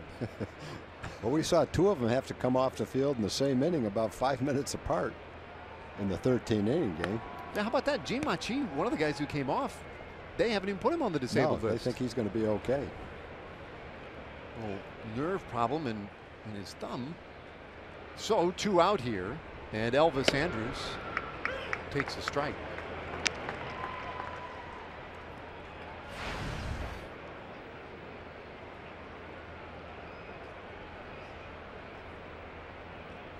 Bergman had pitched in parts of 3 different seasons with the Colorado Rockies. This is the first time he has appeared for the Mariners, and he's a Texan. Lives in the Woodlands, Texas, just north of Houston. And this one popped foul up into the stands. He is throwing almost nothing but strikes here, though.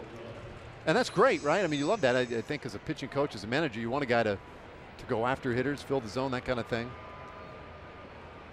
But at some point, I'm figuring somebody might just ambush him here once or twice.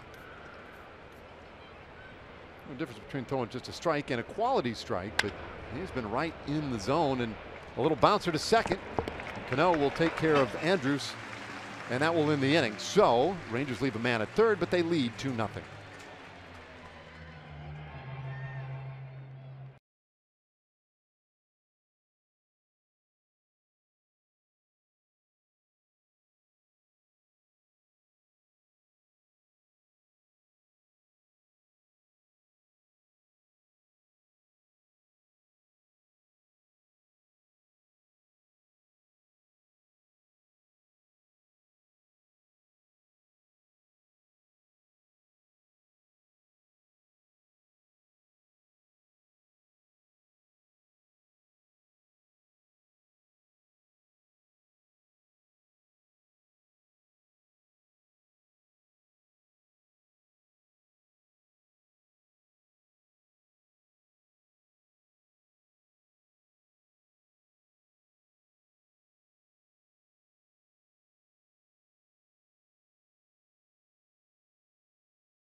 No runs, 4 hits for the Mariners.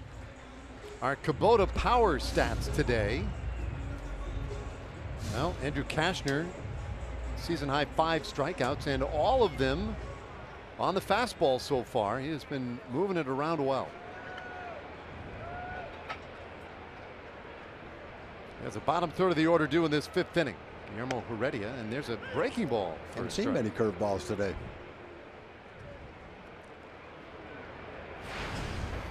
It's the 2nd time through the order for Cashner. Hasn't allowed a runner to second base yet. 1-1 on Heredia.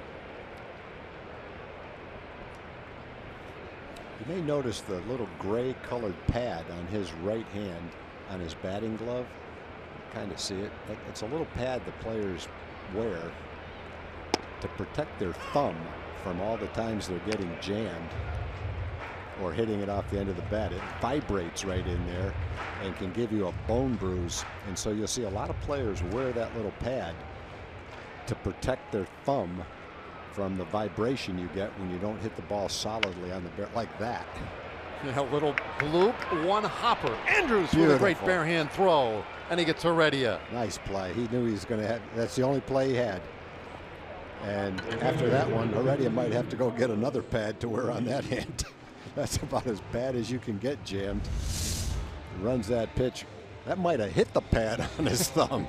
But Elvis knows this is his only play and that the ball's got a lot of spin on it. So he had to squeeze it and make a good throw.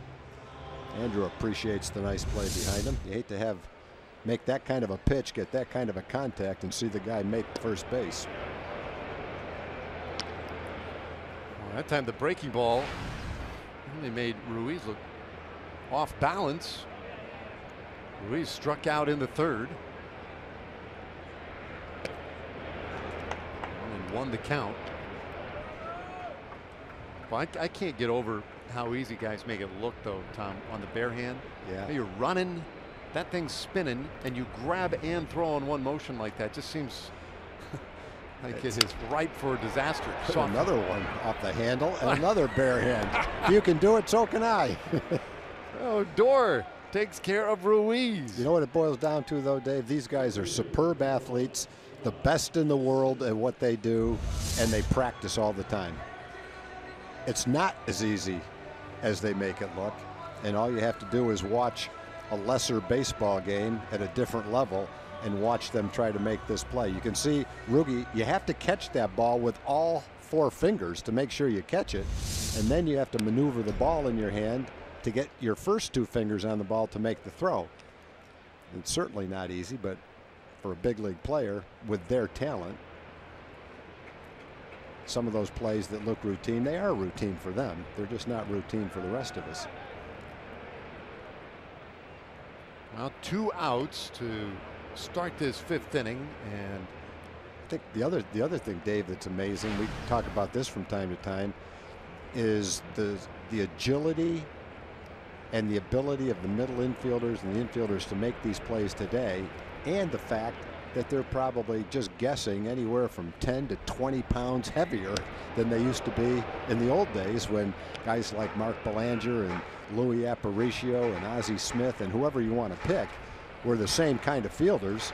You can try to make your case who's better and who's not. That's not the point. The point is they were slim, 160 to 180 pounds, and now these guys are 180 pounds to 210 pounds, and they're the same athletes making the same plays and probably more plays than they made back then. It's just kind of the evolution of the ball player. But I guess the human race is bigger and stronger now than it was 50 years ago. Stands to reason they are in baseball. But they have much different training techniques today too. Different diet, different strength and conditioning. Well, they are a marvel, though, on a daily basis. The plays we've seen, and we've seen some great plays defensively in this series in all 3 games. The plays on Friday night were on line drives, most of them. And there's a walk issued to Dyson. So good speed down there at first for Gene Segura. Time for a Chevy game break. Let's send it back again to Leslie McCaslin.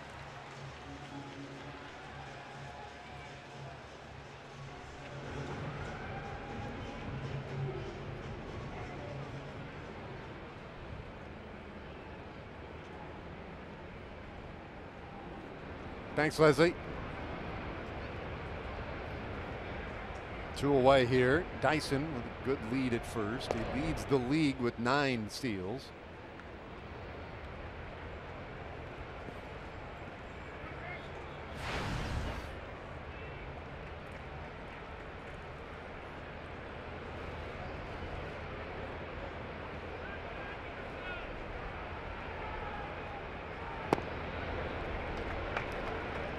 Ball 1 to Segura, who is 2 for 2 today. He is singled to right. He is also singled to left.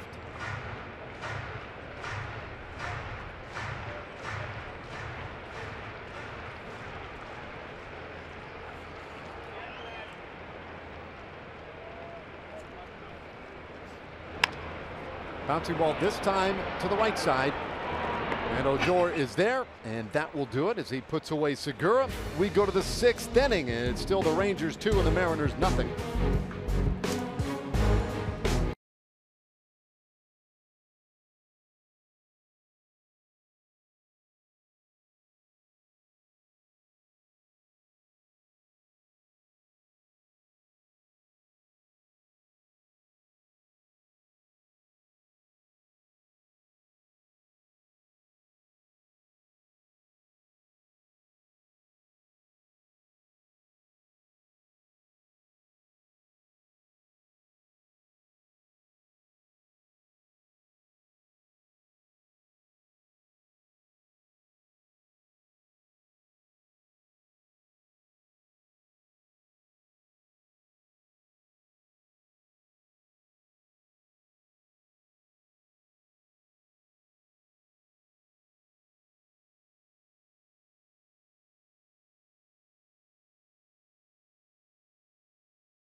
By Sonic Drive-In, our jackpot today, $1,200 plus dinner for 2 at Sonic Drive-In. Rangers are hitting for Mike Parisi today from Fort Worth. If a Ranger hits a home run this inning, Mike wins $1,200. But if they hit a grand slam, then Mike will win $25,000. And he will get the very middle of the order here. Gomez, Napoli, and Lucroy, the 4, 5, and 6 hitters. Christian Bergman going back to work. Bergman came in to get the final 2 outs of the 4th, pitched a scoreless 5th inning. And being asked today to gobble up some innings. This ball hit high in the air out toward right field. Gamble, though, with a little bit of room. Second time that Carlos has hit a ball, just barely gotten underneath it. Hit it pretty well, but not as far as it would have gone if he hit it a little bit more in the middle of the barrel of the bat. Mike Napoli singled his last time up. He has scored a run today, struck out in the 2nd inning, and then scrambled down to first on a pass ball. Eventually would score on a ground out by Shin-Soo Choo in the inning. The Rangers' runs today have both been manufactured. A sac fly in the 1st, that RBI ground out in the 2nd.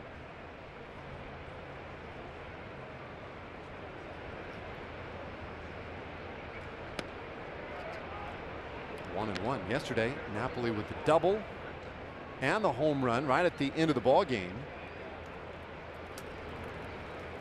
Continues to try and battle his way out of a slump to start the year. 1-2.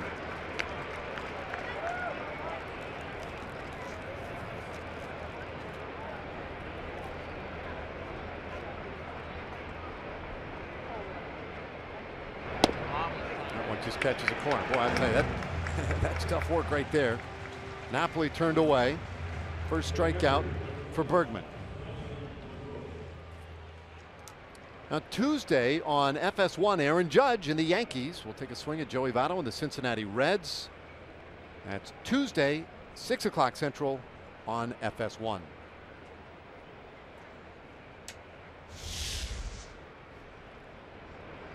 Yankees going through a little interleague run right now. Just got done with the Cubs.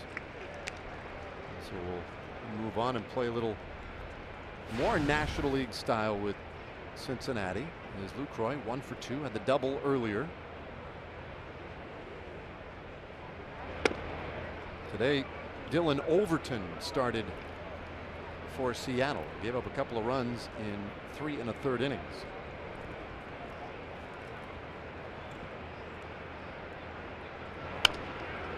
This one bounced toward first. Nice snag by Motter. And he'll take care of it himself. It's a 1-2-3 inning for Bergman. Very nicely done. We go to the bottom of the 6th inning. Rangers 2, Mariners nothing.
Two nothing.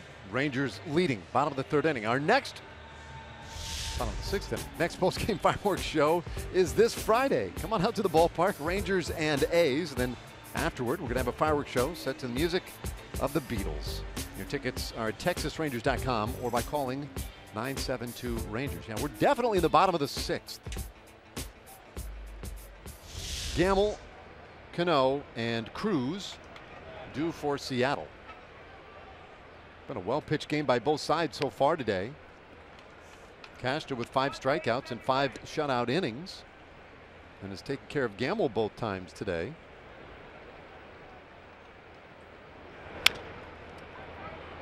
One and one the count on the Mariners' 2-hole hitter. Gamble was batting 2nd on Friday. Yesterday batted 8th. Back up in the 2-hole again today.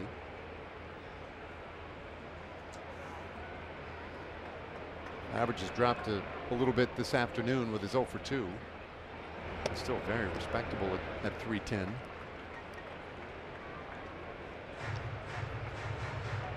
And a good hitter and a good pickup for these Mariners. We were talking about Jerry Dipoto earlier. You want to give him a lot of credit for some of the moves he's made. And I think maybe the most obvious one or the biggest one was the Taijuan Walker deal. And they sent Walker to Arizona to get Segura and Mitch Haniger. But the reality is he made like 40 deals in an off season. And I think if you do that, you're going to hit on one or two of them. And they certainly have. 3-2. And a walk to Gamble, so the lead man on in this 6th inning for Seattle. Castor's had a little trouble at times with the walk. Had 16 of them coming in, which was 9th in the league. Now he's walked 2 of the last 3 hitters he's faced. And we're talking about his last start and how well he pitched against Houston. Through 4 innings, just like today, he hadn't walked anybody. Then he walked the leadoff hitter in the 5th inning. Today it wasn't the leadoff hitter, it was Dyson in the 5th inning. But then he walked the leadoff hitter in the 6th and the 7th. And finally in the 7th, the Astros got to him. And here's another leadoff walk in the 6th. And now you've got to pitch around that leadoff walk with Cano, Cruz, and Seager, the next 3 hitters. Gamble not going anywhere, and Cano, sharp bouncer second. That should be 2 to second 1. Easy relay, double play. Well, Andrew took care of the walk with 1 pitch.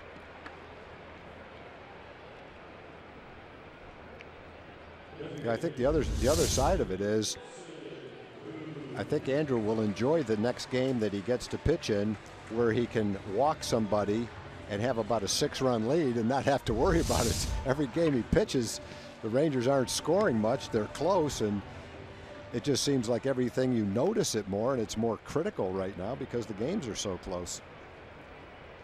Second double play of the afternoon. This one popped foul back our direction.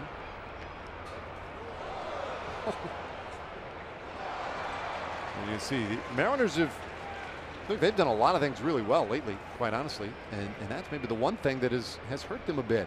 It's been the double play ground balls. Cruz lifts this one high in the air to short right. Odor going out, but it is Chu who will handle it, and the inning is over. So just like that, a leadoff walk, no harm done. We go to the 7th inning, Rangers by 2.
Game summary today. Now Rangers scratching out single tallies early. Great job manufacturing runs. I think Cashner dealing 6 shutout innings, 5 strikeouts, and he's gotten 2 very big double plays. That will take us to the 7th inning this afternoon. Final game of this series. Okay, Cashner looks like he's going to be able to go pretty deep into this one today. Christian Bergman has come on and really pitched well for Seattle. Last night, Chase DeYoung got the start for Seattle and pitched a really nice ball game. Not an overpowering guy, 90-mile-an-hour fastball, but he had a pretty good changeup and a really good curveball. Mixed his pitches up. Didn't give the Rangers much of a chance to time his pitches. Pitched 6 solid innings today. Dylan Overton started the game. Not a hard thrower. Threw a lot of changeups and curveballs. Snuck his way through 3 1/3. And now Christian Bergman, same kind of a guy. Below average fastball. Slow curveball. The Rangers haven't done much against him in a couple of innings. Rua has been way out in front of him so far. 1-2 the count. Ryan is grounded out and reached on a fielder's choice. 0 for 2.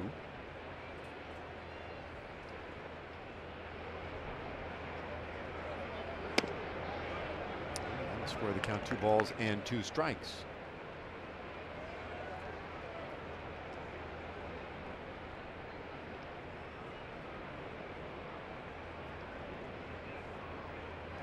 Mentioned earlier that Bergman originally a Colorado Rocky, and over those 3 seasons in which he was up and down from the big leagues to AAA,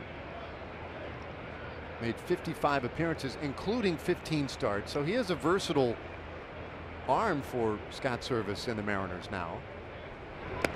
And he has just walked Rua. He got ahead 0-2, but then puts Rua on with a free pass.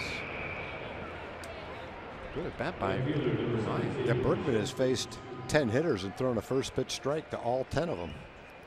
So a walk is something you probably wouldn't have factored into it for him today.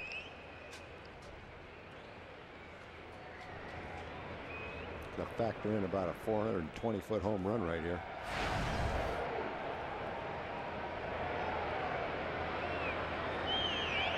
Well, let's see. First they will check in on Rua. Rua has stolen a base. Choose 0 for 2. RBI ground out of the second to fly out in the 4th.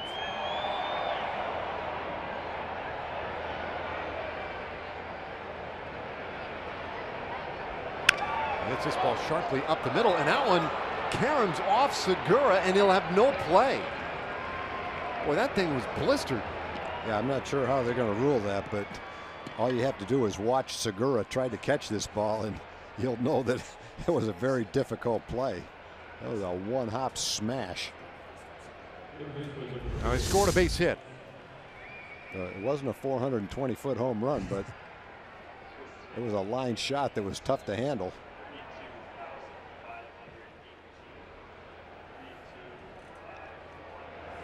So a hit for Chu. First 2 men on in this 7th inning.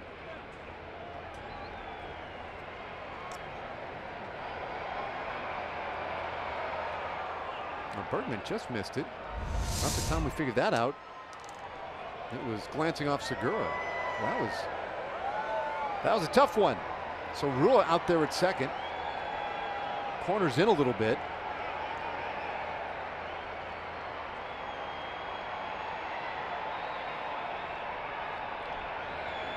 Cosma today has walked, and he was hit by a pitch in the 5th inning.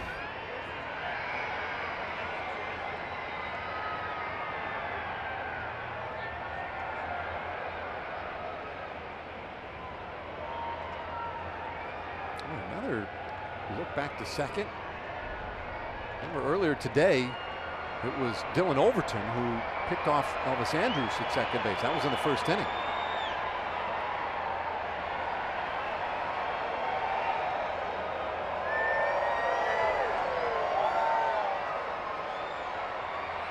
Now Cosma, and he lays down a real nice bunt. Ruiz slips, throws, and not in time.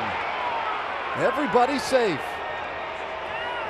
It was kind of a borderline bunt as to whether he bunted it hard enough to keep the catcher from doing that. But he did bunt it hard enough to make it look like the best play was at first base. Ruiz went for the lead runner, tried to make the play, and I think they're looking at it right now to decide whether they want to check it. It was a nice play. I don't know if he got it there in time. They're not going to check it. He threw from his knees, and you can see a little bit late on the play. Sacrifice bunt, and the Rangers get the benefit of no out being made on the play. Good try, but a little bit of a gamble in a close game. Well, again, Mel Stoudemire heads out there to have a word. Bases are loaded now for Delino to Shields. And Delino 0 for 2 so far today, but it's been a big day nonetheless for him as he had a visitor earlier today. For more on that, we check in with John Radigan.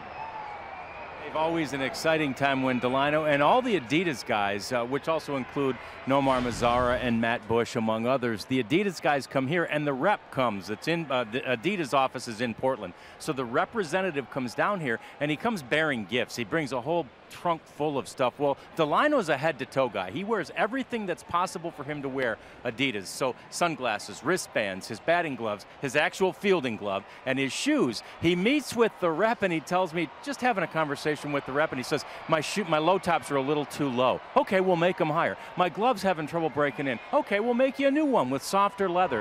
That's the kind of treatment these guys get when the reps come into town, and Delino, for one, still loves to see those guys come in. And it's all free. Yeah, good point. And you know, he brought these really ugly, not available in stores yet, for all the Adidas guys, these white moon boot looking things, neoprene, look like high tops. And I don't know where you wear them out of the shower. Anyway, I'm sure everybody's going to have them soon. I don't like the look of them, but I bet you they'll be real popular. I like those shoes he's got on now. Those are good looking shoes. Got the red and the blue stripes on the side. And a whole 0-2. The infield is all in tight. Yeah. I'm giving an error on that one to Neil Liebman. Sitting in the owner's box down the left field seats. That one hopper went right by him. Got his hands up. And we caught you, Neil. That's an E on the owner. That's an EO. The Shield strokes this one out toward left center. It's going to be deep enough as Dyson makes the catch. Rua tags. He'll score. 3-0 Rangers. Well, that's an effective fly ball. Score a run. Move the man from second to third, where he can score now on a sacrifice fly. Add 1 run to the total.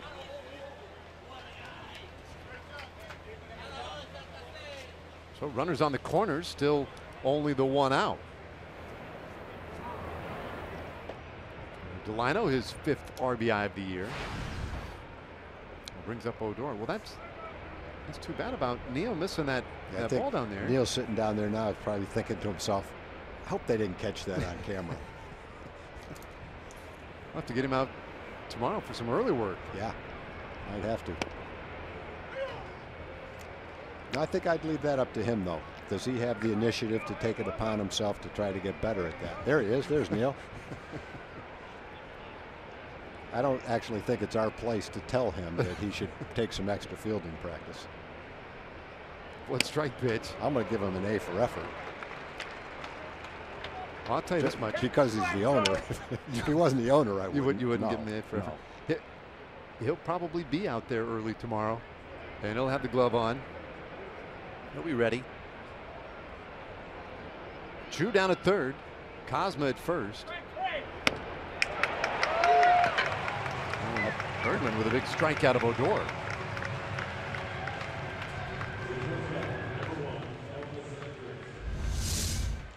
Well, you can see the catcher raising his body and his glove, urging Bergman to throw a high fastball, and Bergman threw it exactly where Ruiz put his glove, and he got the result he wanted.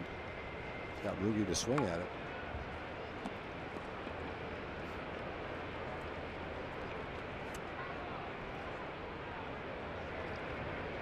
Now Andrews with a chance to pick up an RBI or more here. 2 away in the inning. A little tapper toward the mound. Bergman gloves and takes care of Elvis. So the Rangers will have to settle for just the 1 run on a couple of hits. They leave him on the corners.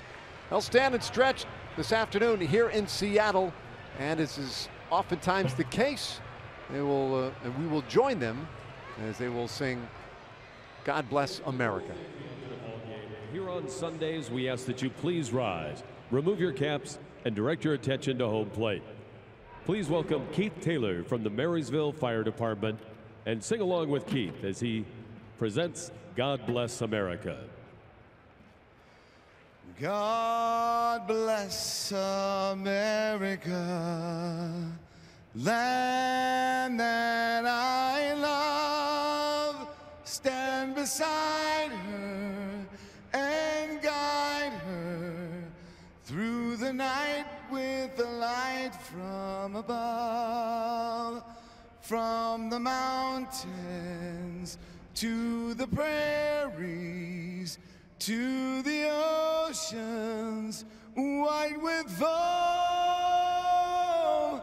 God bless America, my home, sweet home. God bless America, my home, sweet home.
Brought to you by Southwest.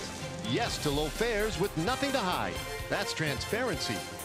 And by AT&T Internet. Visit AT&T.com/keepcalm to learn more. Lots of sunshine in Seattle. And we go to the bottom of the 7th inning. Kyle Seager will start things off for the Mariners. Rangers with the 3-run lead. It'll be Seager, Motter, and Heredia. Andrew Kashner is about to hit 90 on the pitch count today and has pitched beautifully. He's not allowed a Mariner as far as second base yet today.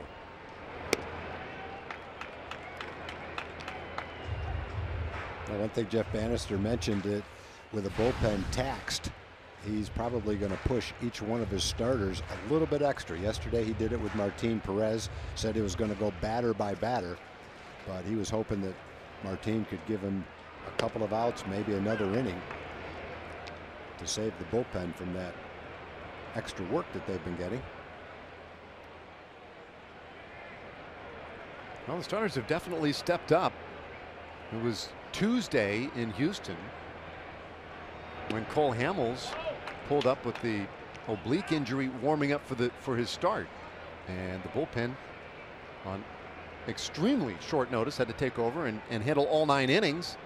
That put some pressure on. We had the 13-inning game here on Friday night, adding more pressure to the bullpen. And the starters, ever since that Cole Hamels news came out, everybody has stepped in and really done a nice job taking as much pressure as possible off that pen. We were talking earlier about all the moves the Mariners have made dealing with injuries and long games. Rangers have had to do just the minimum of moves, really, to navigate what have been some pretty choppy waters. A walk to Seager starts the 7th inning, and that's going to be it. Jeff Bannister signals to the bullpen. Jose Leclerc had been warming up, and the 23-year-old right-hander is coming on. 3-0 Rangers.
All right, thanks, Leslie.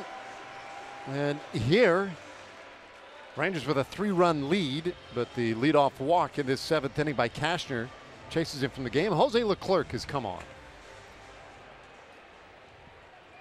Pretty nice numbers in 9 games for Jose Leclerc. He's come in, thrown a lot of strikes, 17 strikeouts and only 2 walks.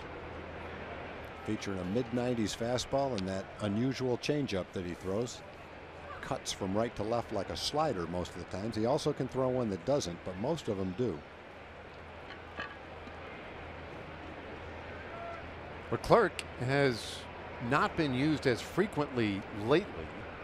There's a bruise on his hand, and this is high. It's 2-0 to Motter. That's enough to get his catcher Jonathan Lucroy out there to have a quick word with him.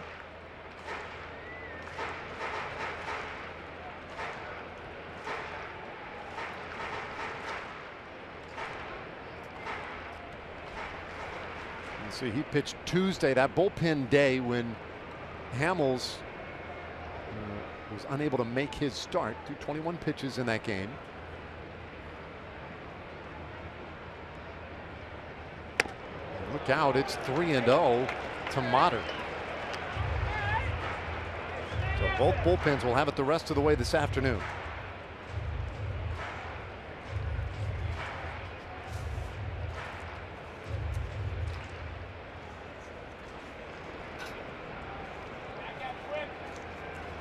Motter struck out of the 2nd, lined out in the 4th, and takes strike 1. It was a good fastball, 96.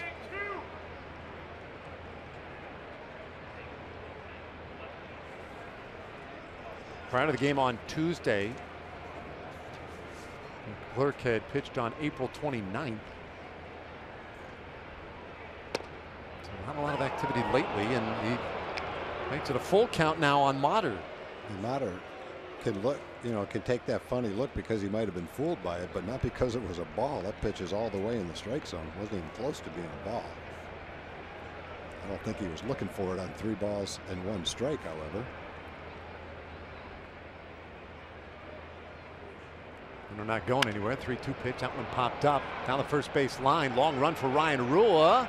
And he just misses getting there and slides very aggressively into that wall. That's always dangerous. It appears to be okay. And Jose came right back and threw that same changeup. 3 balls and 2 strikes. Mata was able to get a piece of it. Hang in there anyway.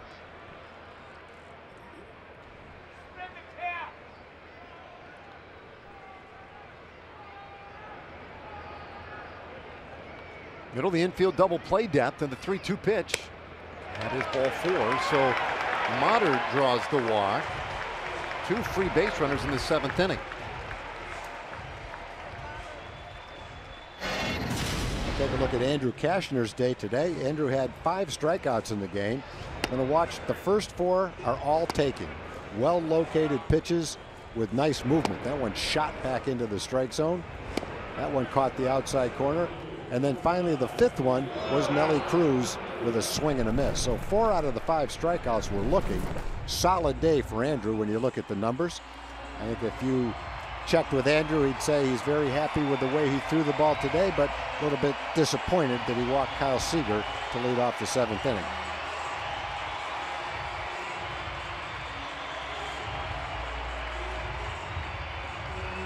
As usually been the case with Andrew this year, he's involved in a close game. Not a lot of margin for error. But through 90 pitches, that was some really nice pitching today by Cashner. And Alex Claudio with the rubber arm getting ready. As Leclerc deals with a couple of base runners here. Nobody out, 7th inning.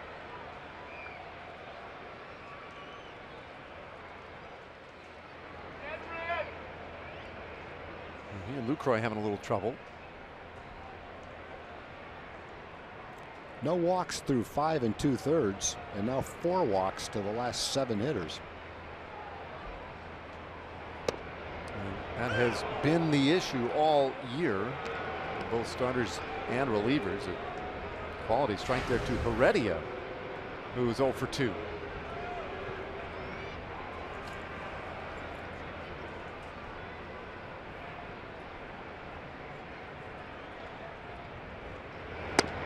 Leclerc finds corner again.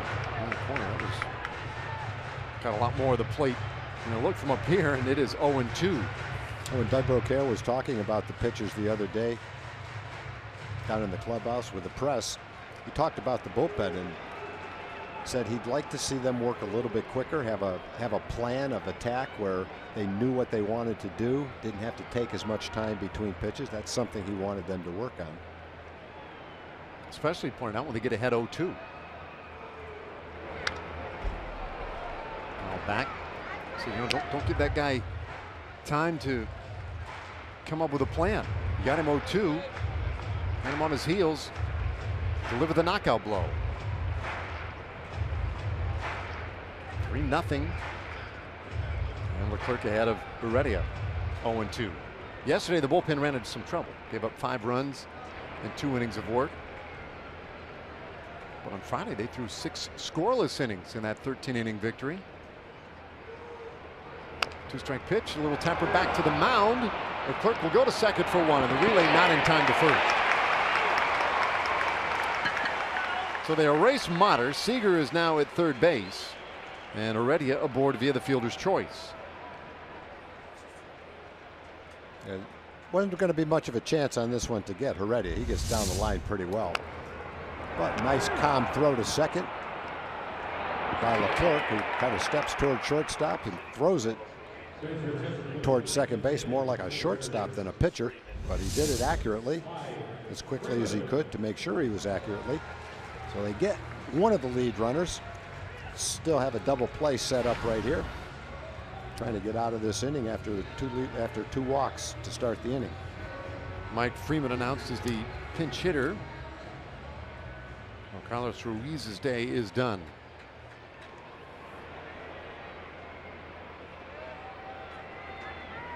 First and third, 1 out.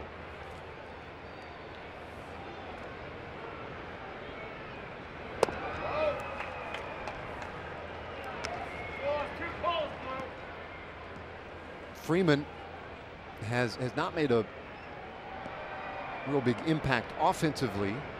105 average coming in. He's 0 for 3 as a pinch hitter. It's a tough job. And a big spot for him right here in a 3-0 game. Leclerc ties him up. It's 1-1.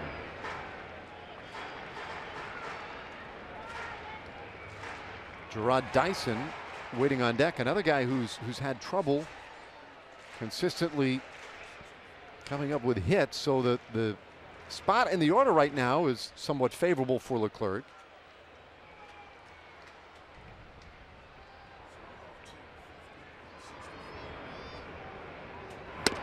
It's 1-2.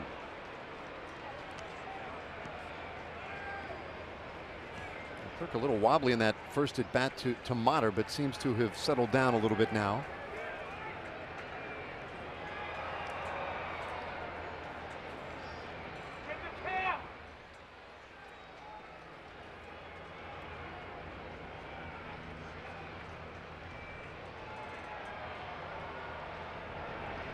The 1-2 pitch. A bit high. Strikeout would be nice right here. With Seager down at third base, get that second out without any opportunity for him to advance would be huge.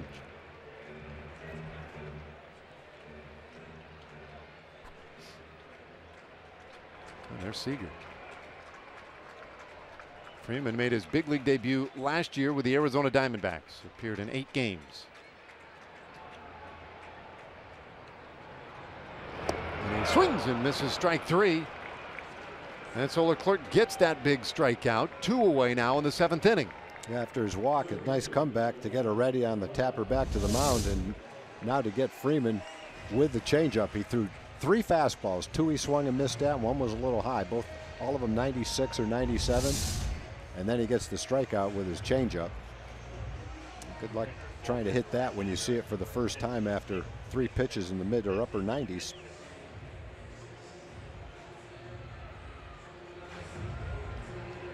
A lot of conversation on the mound. Andrews comes in to help translate for Jonathan Lucroy. Like that, almost 40% of the men he faces, he strikes out.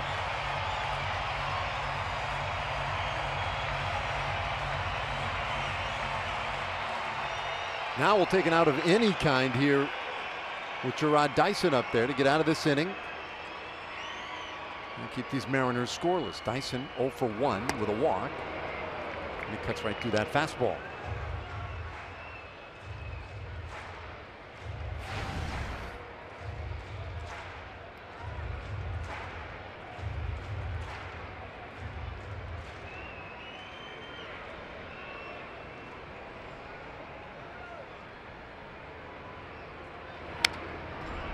Ahead 0-2. So Leclerc, one of the few guys out of that bullpen who has had a little rest. And Jeff Bannister knew he could go to today, although he did say beforehand today if he got Leclerc up, he was coming in. I'm not going to warm him up and sit him back down. He started warming at the end of last inning, and Castro came out to face Kyle Seager but couldn't get him, lost him on the walk, and Leclerc was right in. He's 0-2. And he couldn't get Dyson to chase that one.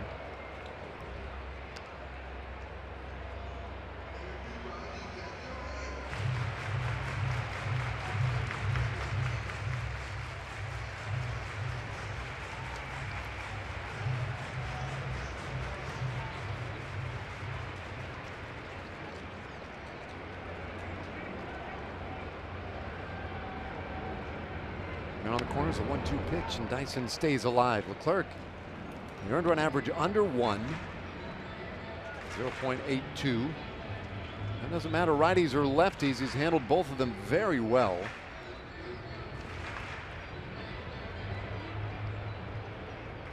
And while his numbers have been outstanding this year, you'd go back to the end of last year too and put together a long stretch now of outings for Leclerc in which he has been dazzling.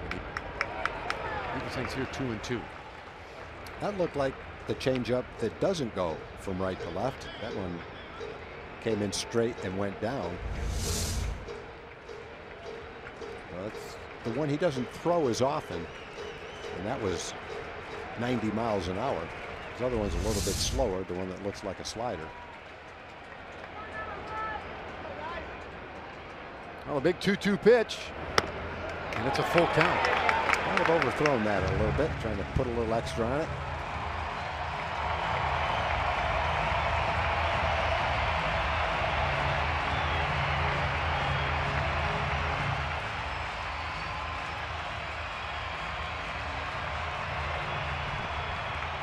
Rangers have been hurt by some big late inning rallies on this road trip.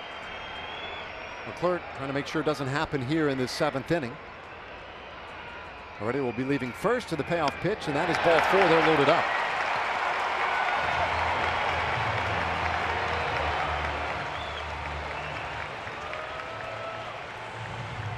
So runners everywhere now. And the top of the order, the very dangerous Gene Segura coming up.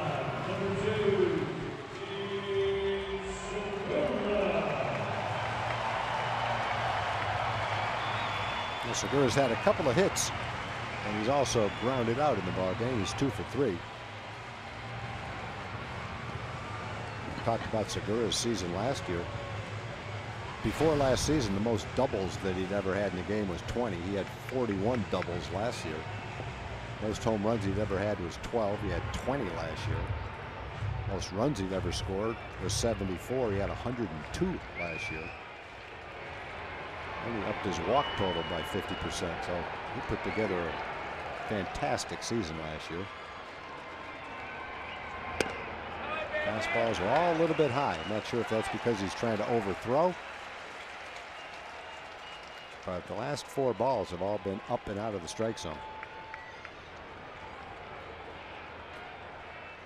And Segura, a guy to whom you cannot make a mistake. Bases loaded. Throw your changeup.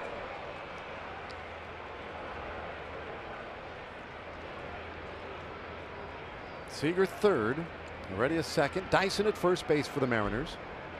So the tying runs, potential tying runs, are on base. There are 2 out in the inning, though. And it's now 2 balls and a strike on Segura.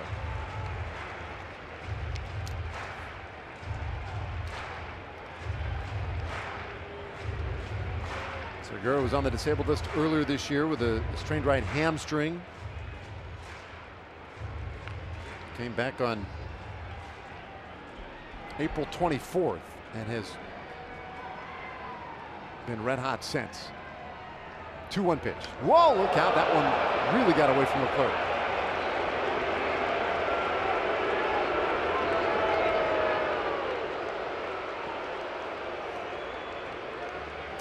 After that fastball, he almost has to throw him a changeup right here to throw a strike.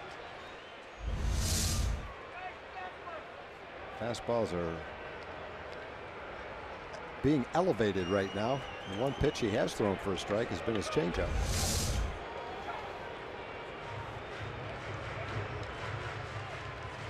I think even if you're sitting on that changeup right now, especially because there are 2 of them, doesn't make it much easier for a guy like Segura, but this is a very big pitch here. And he's walked in a run. Seager scores, and Jeff Bannister has no real choice here. He has to signal to the bullpen. That's all for Jose Leclerc. Just couldn't quite fight through it this afternoon. 2-run game, new pitcher coming on.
talking things over in the dugout. Leclerc obviously not happy.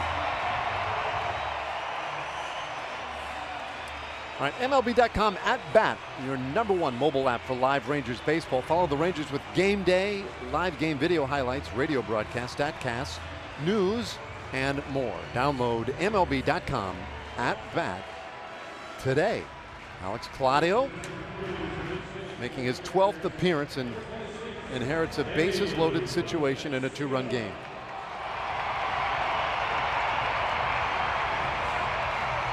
Great numbers for Alex. We've seen him on this road trip start a game, save a game, and now he's got to get out of a bases loaded jam with a 2-run lead. Critical situations for him to pitch in this road trip. Gamble. Or Valencia, rather, pinch hitting for Gamble. He got about halfway through that. That was a very slow check swing, though. I mean, a lot of times it's that quick twitch and then the brakes slammed on, but not this time. 2 balls, no strikes. They're throwing 2 changeups. One could have been a strike. It was the bottom of the strike zone, borderline pitch. He didn't get the call. And now you've got a 2-run game, bases loaded, 2-0 count. You've thrown 2 changeups. If you're the hitter, you got to be thinking he's probably going to throw me a fastball right here. But he didn't. Threw him another changeup. Nice weapon to have. Throw it any time you want. If you're the hitter, you pretty much have to take that pitch. And of course, if you're the hitter now and you were thinking I might get a fastball there, now all bets are off, right? You have no idea what might be coming. 2-1 the count to Valencia. And a broken back flare out to center, drops in, and it will tie the game. 2 runs in as Valencia delivers a bloop to center. New ball game.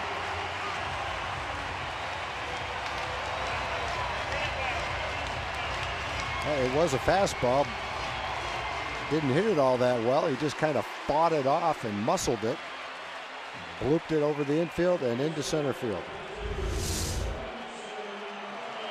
Got it in right on the fist. Got him off the handle. You can see Jonathan move over. And Alex threw the ball in there. Got very weak contact. Unfortunately, it found a hole.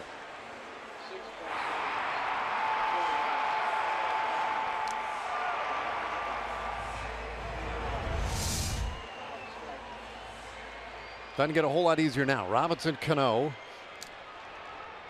1 for 3. All this happening with 2 outs here in this 7th inning. 3 runs across.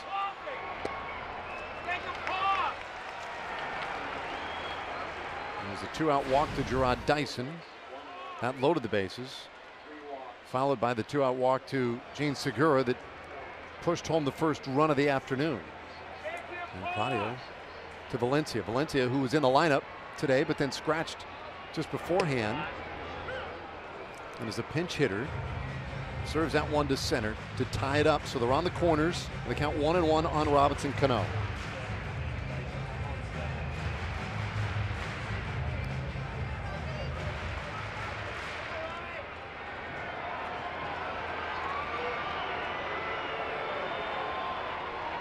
Oh, that big open stance, and it's 2-1.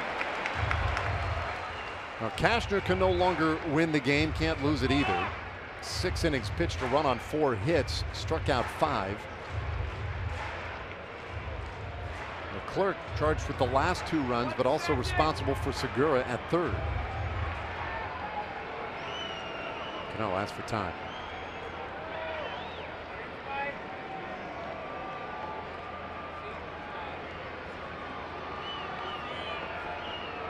No wind at all at the moment. Flag's completely still out there in left center field, and the strike evens the count at 2-2 on Cano.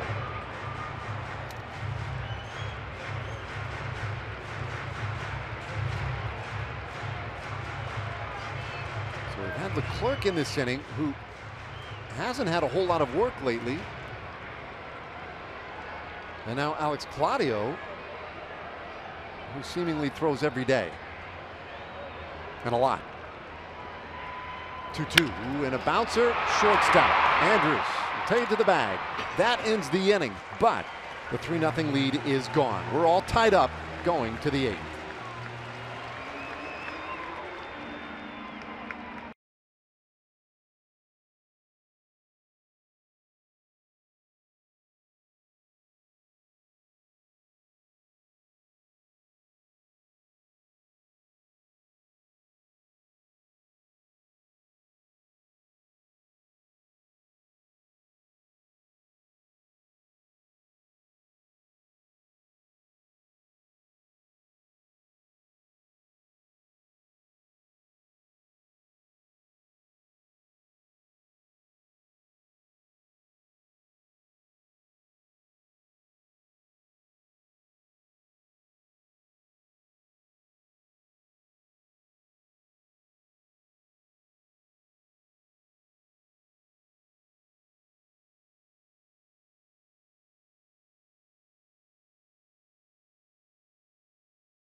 After the Mariners scored 3 runs in the bottom of the 7th inning. Now earlier today, Rangers made a roster move. Austin Bivens-Dirks, after 12 years in the minor leagues, played with 15 different teams. He was called up just in case. Dario Alvarez optioned out to Round Rock, and it's a great story of his career and getting here. And for a little more on that, here's John Radigan. Yeah, Dave, it's just a great story. For 12 years, this young man was dreaming of this day, and it couldn't have played out any better. Here he is before the game on the field. This is the same stadium he came to as a fan, as a kid, and he was drafted by the Mariners, ironically, in 2006. He'd actually thrown on this field a couple times as a minor leaguer, but the first person he called was his wife. She cried. He admits he teared up, you know, of course. And I said he's been dreaming of this for 12 years. Actually, he's told us when he was 7 years old, he started practicing his signature, dreaming of someday signing it as a big leaguer. He can now do that. He's a big leaguer now. All he's got to wait for is his debut. But love the story of Austin. It's a great one, guys. Yeah. Thanks, John. To consider last year, he was pitching an independent ball. Well, a bunt attempt here by Gomez is popped up but foul. Gomez leading off the 8th, and then Mike Napoli and Jonathan Lucroy.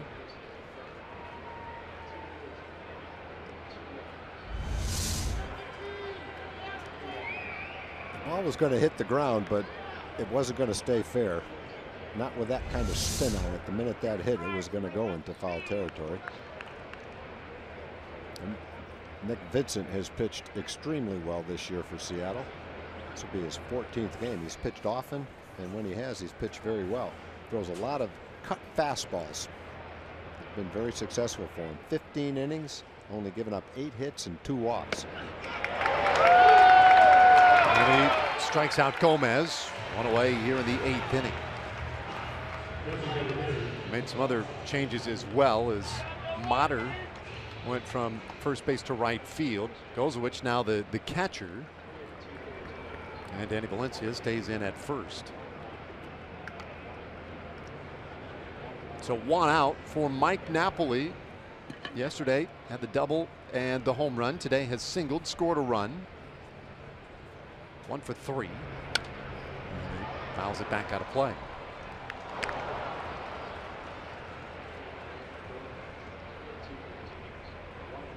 So Vincent, the second relief pitcher today. Dylan Overton had the start, went 3 1/3.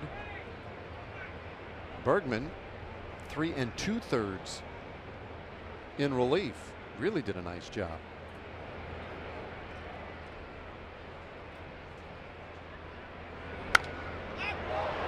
popped up again. Not likely to be playable, and it is not. Oh, boy, she just barely got out of the way of that one.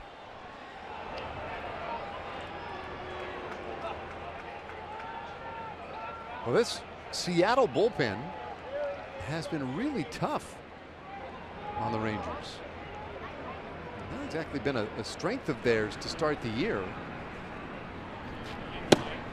But Rangers fans wouldn't know that because the Mariners have done a really good job in the late innings.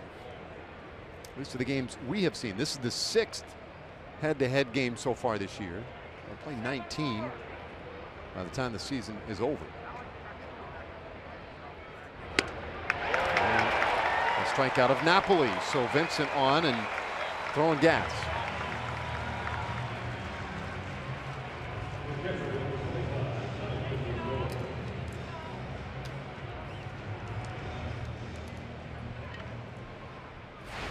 Lucroy 1 for 3. Had that double earlier today. Average of 215 now for him.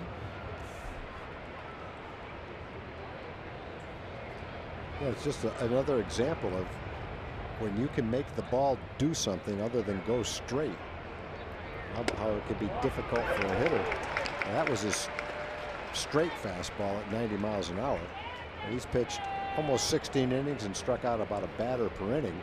And he does it with a cut fastball that's 87, 88 miles an hour, and he throws a lot of it. That was his two-seam fastball that sunk at 91 miles an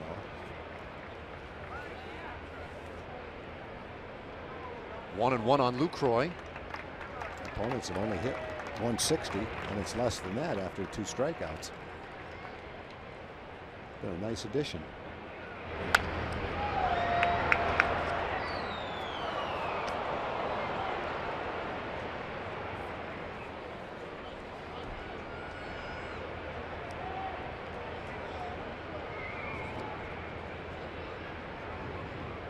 Two out, nobody on.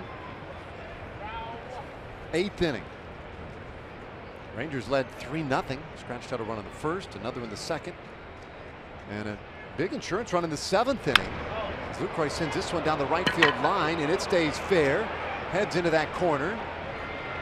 Hustling towards second base, and the throw will be offline. So Lucroy with a 2-out double in the 8th. Well, Jonathan had a double in the second inning down the left field line. That time it looked like he tomahawked a fastball up and away down the right field line for a double. I don't think that's a strike, but Jonathan with a level swing hits a line drive right down the line, put the go-ahead run in scoring position.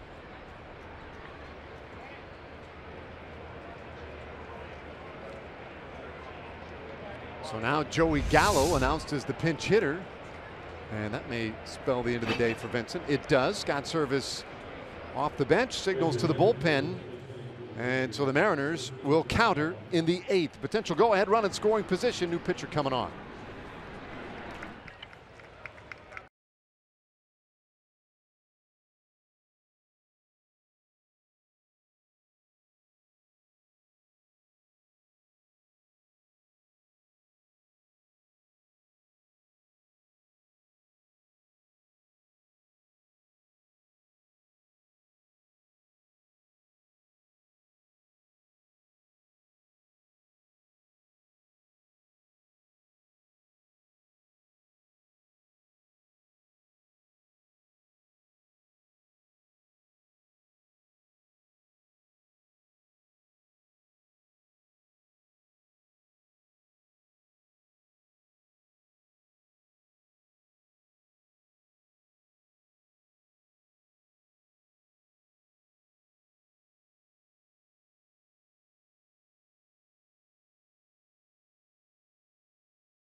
Eighth inning, Rangers have a man at second base. That's Jonathan Lucroy for Joey Gallo. Hey, Mother's Day will be next Sunday, May 14th. No better way to celebrate than by taking Mom out to the ballpark.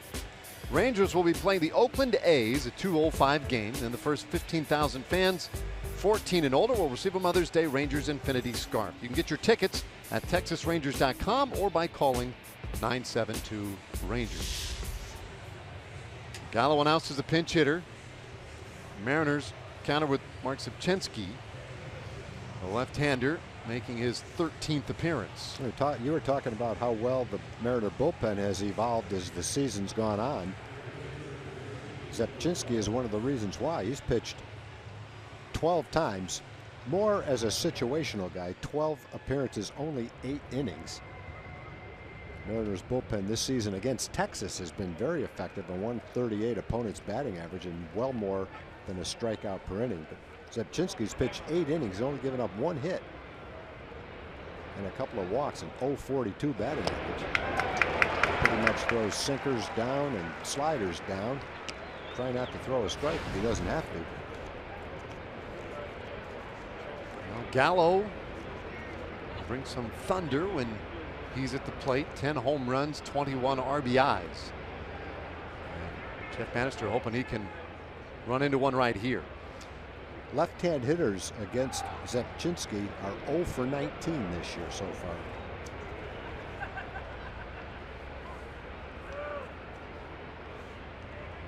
So that means he is right for the picking, man. Can't get away with that forever. He's due. Nope, he's due. Hang that slider.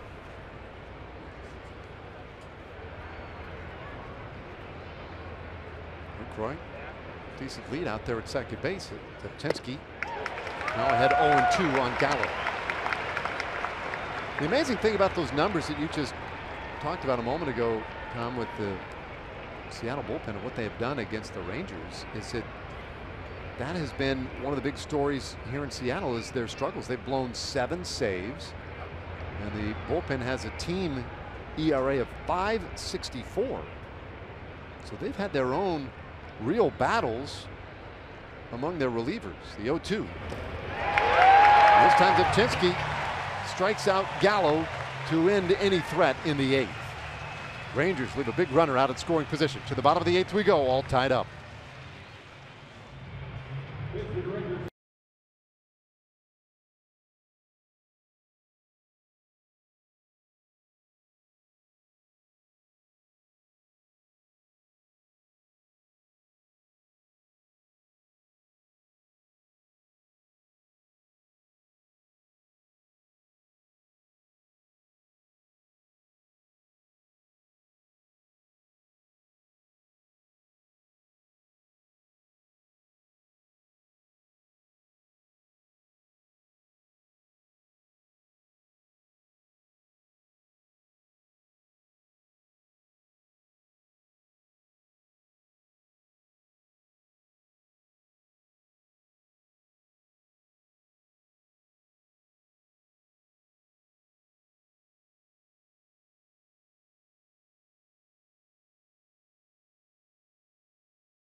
And hey, Oklahoma fans, Fox Sports Southwest would like you to show your school spirit at a Texas Rangers game. You get discounted tickets for the Tuesday, May 30th game against the Rays, and get a free Rangers cap and Sooner crimson and cream colors while supplies last. Go to TexasRangers.com/OU for details. Gallo stays in the game to play third, as one might expect.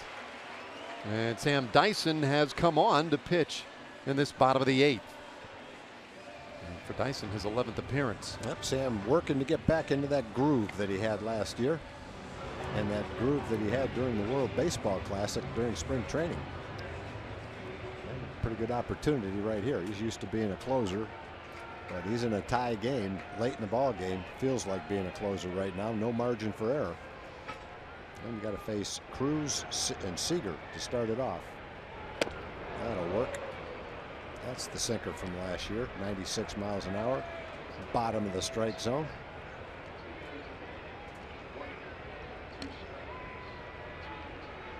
Cosma swinging over to the other side of the diamond to play first base for the Rangers, and now an 0-2 count on Nelson Cruz. Earlier in the year, Sam's sinker was going from left to right, but it wasn't going down, which made it a little bit easier to hit. Those last two sinkers, they not only went from left to right, they went down too. Right at the bottom of the strike zone, right where he was trying to throw them.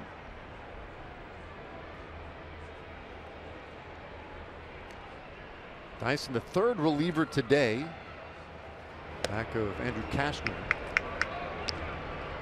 Jose Leclerc, 2/3 of an inning, but gave up a couple of runs, having walked 3 in his short outing. Alex Claudio, 1/3 of an inning, gave up a hit, no runs, charged to his line. It's tight, it's 2-2. So now Dyson in a very big spot in the bottom of the 8th. Rubber game in this 3-game series. Rangers won the opener Friday night in 13 innings. A game that took over 5 hours to play. The bouncer up the middle. Odor waiting on it. Has time to throw to first, and they take care of Cruz. 1 away. Yeah, another good sinker from Sam. That one was a little more out over the plate. Cruz had to reach for it, and all he could manage to do is hit a little tapper back up the middle.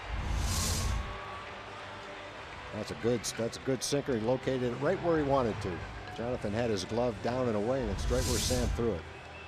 That's a good at bat for Sam here in the bottom of the 8th of a tie ball game with a big time home run there. Who's been hot up at the plate? Cruz working on a 15-game hitting streak, is 0 for 4 in this one. So now Seager. That sinker was moving, but misses low for a ball. Seager's been on twice today, a walk and a single.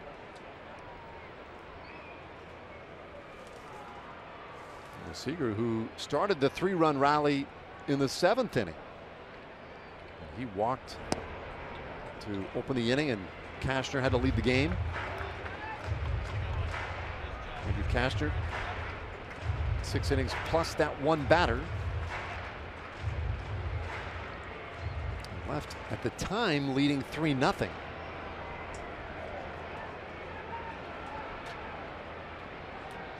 Dyson's too old. That ball is hit well out to right field. Back into that corner near the wall, and it is gone.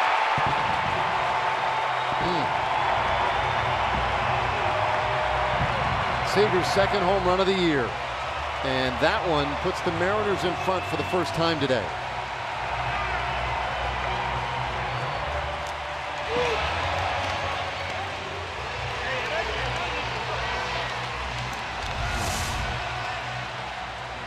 Sam had made excellent pitches to Nelly Cruz that all sunk. That one was the one that he may have had a little bit of a problem with earlier in the season. That one straightened out. That one didn't have any sinking action to it. It stayed up.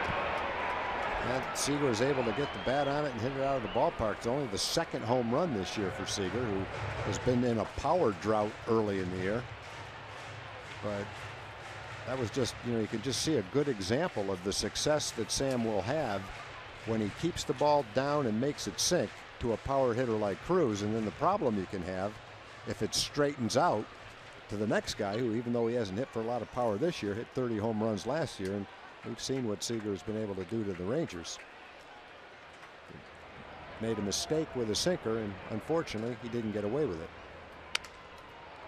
This one off the handle. And Cosma right there to handled it all by himself. 2 away.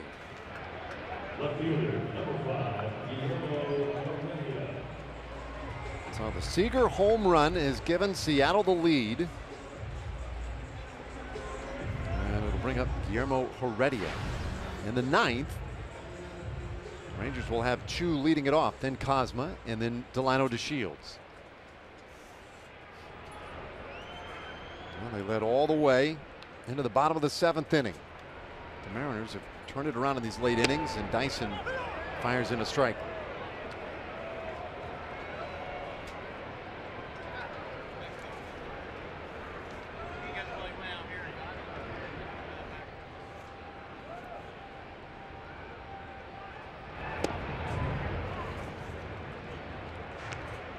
Ready up 0 for 3, but has scored a run. Let's see the progression of this one.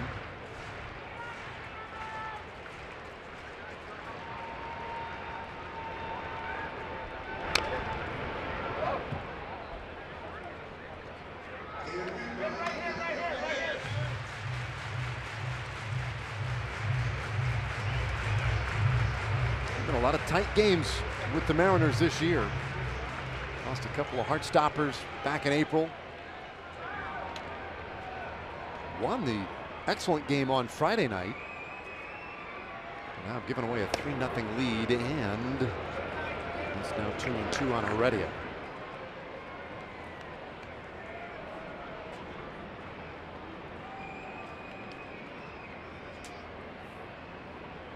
Some of the struggles lately for the Rangers, the disappointing part is that they're in division games. Little bouncer, shortstop. Charging Andrews has to hurry it, but gets it there in time. Heredia erased. Inning is over, but the home run by Seager has put the Mariners on top, and now the last chance for the Rangers coming up.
We have a new pitcher of the ball game for the Mariners, Edwin Diaz, on for this 9th inning. Not a big surprise there. Diaz really made a quick name for himself last year when he got called up, throwing in the upper 90s, saving games for the Mariners. He's done okay this year. He's had 5 saves, but not quite as dominating.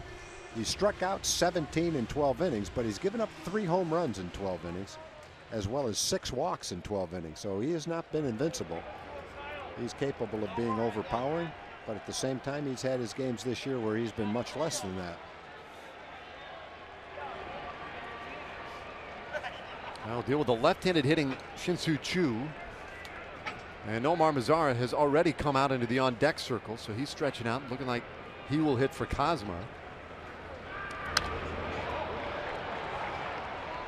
Chu today singled his last time up, drove in a run back in the second inning on an RBI groundout.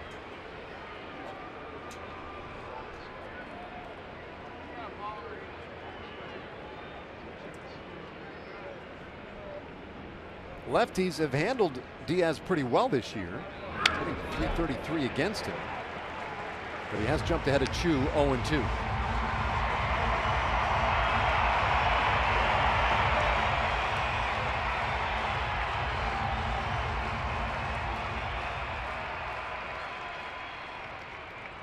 Mariners got 3 in the 7th and 1 in the 8th to overcome a 3-0 deficit. Didn't look like they had a whole lot of life in this one today. In fact, against Cashner, no one had gone as far as second base. But then the walks in the 7th inning, 3 of them from Leclerc, 1 from Cashner. And that really opened things up. 2-2 count now on Chu. Chu's going to make him throw a strike.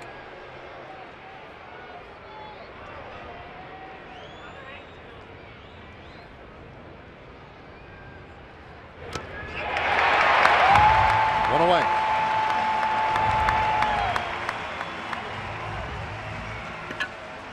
Here's the ATT U-verse high-speed replay, and it is the home run by Kyle Seager. Sam Dyson's sinker stayed a little flat, and Seager, for only the 2nd time this year, goes deep. He hit it to the deepest part of right field, barely out, first row, and that gave the Mariners a 4-3 lead. 1 out now. Nomar Mazara hitting for Kozma. Mazara with a rare day off today. And watches ball 1.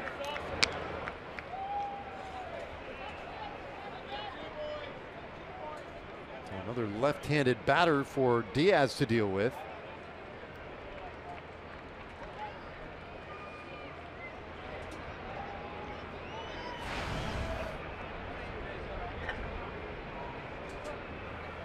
Five of the last 6 outs made by Rangers hitters have been on strikeouts. He's now 1-1 on Mazara. They've done a pretty good job for the better part of the game of really avoiding the strikeout. Zabczynski got a huge one in the 8th. As the 1-1 pitch is low. That was in a tie game with Lucroy having doubled just moments earlier off Nick Vincent. Zabczynski came in and struck out Joey Gallo, who was pinch hitting for Ryan Rua. That was a big one. Now Chu struck out to open the 9th. And the 2-1 to Mazara. That's a strike.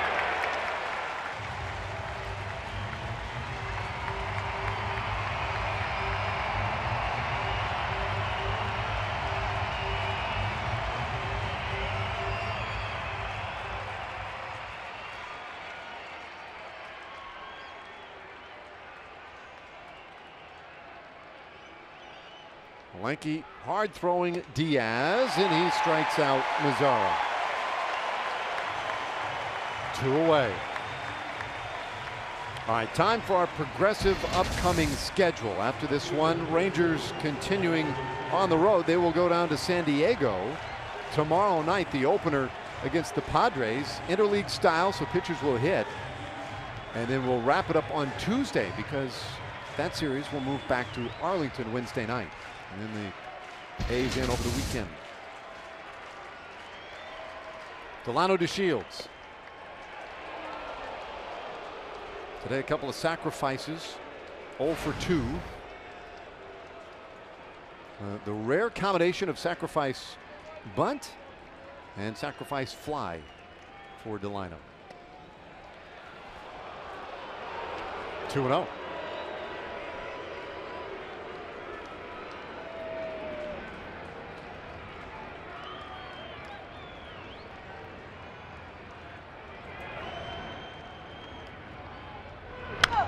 Delino hits this one a mile high in the air, but foul over to the left side. 2-1 the count.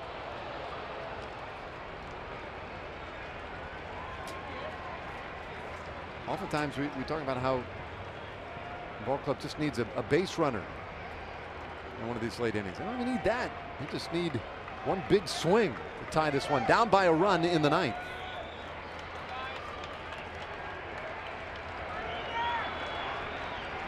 Diaz leads the count of 2-2.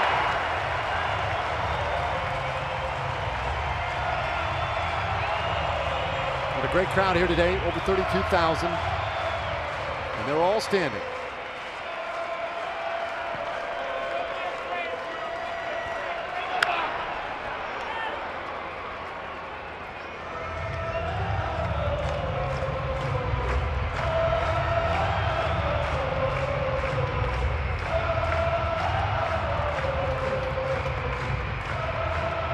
Rangers with 6 games in Seattle in these first 32 games of the season.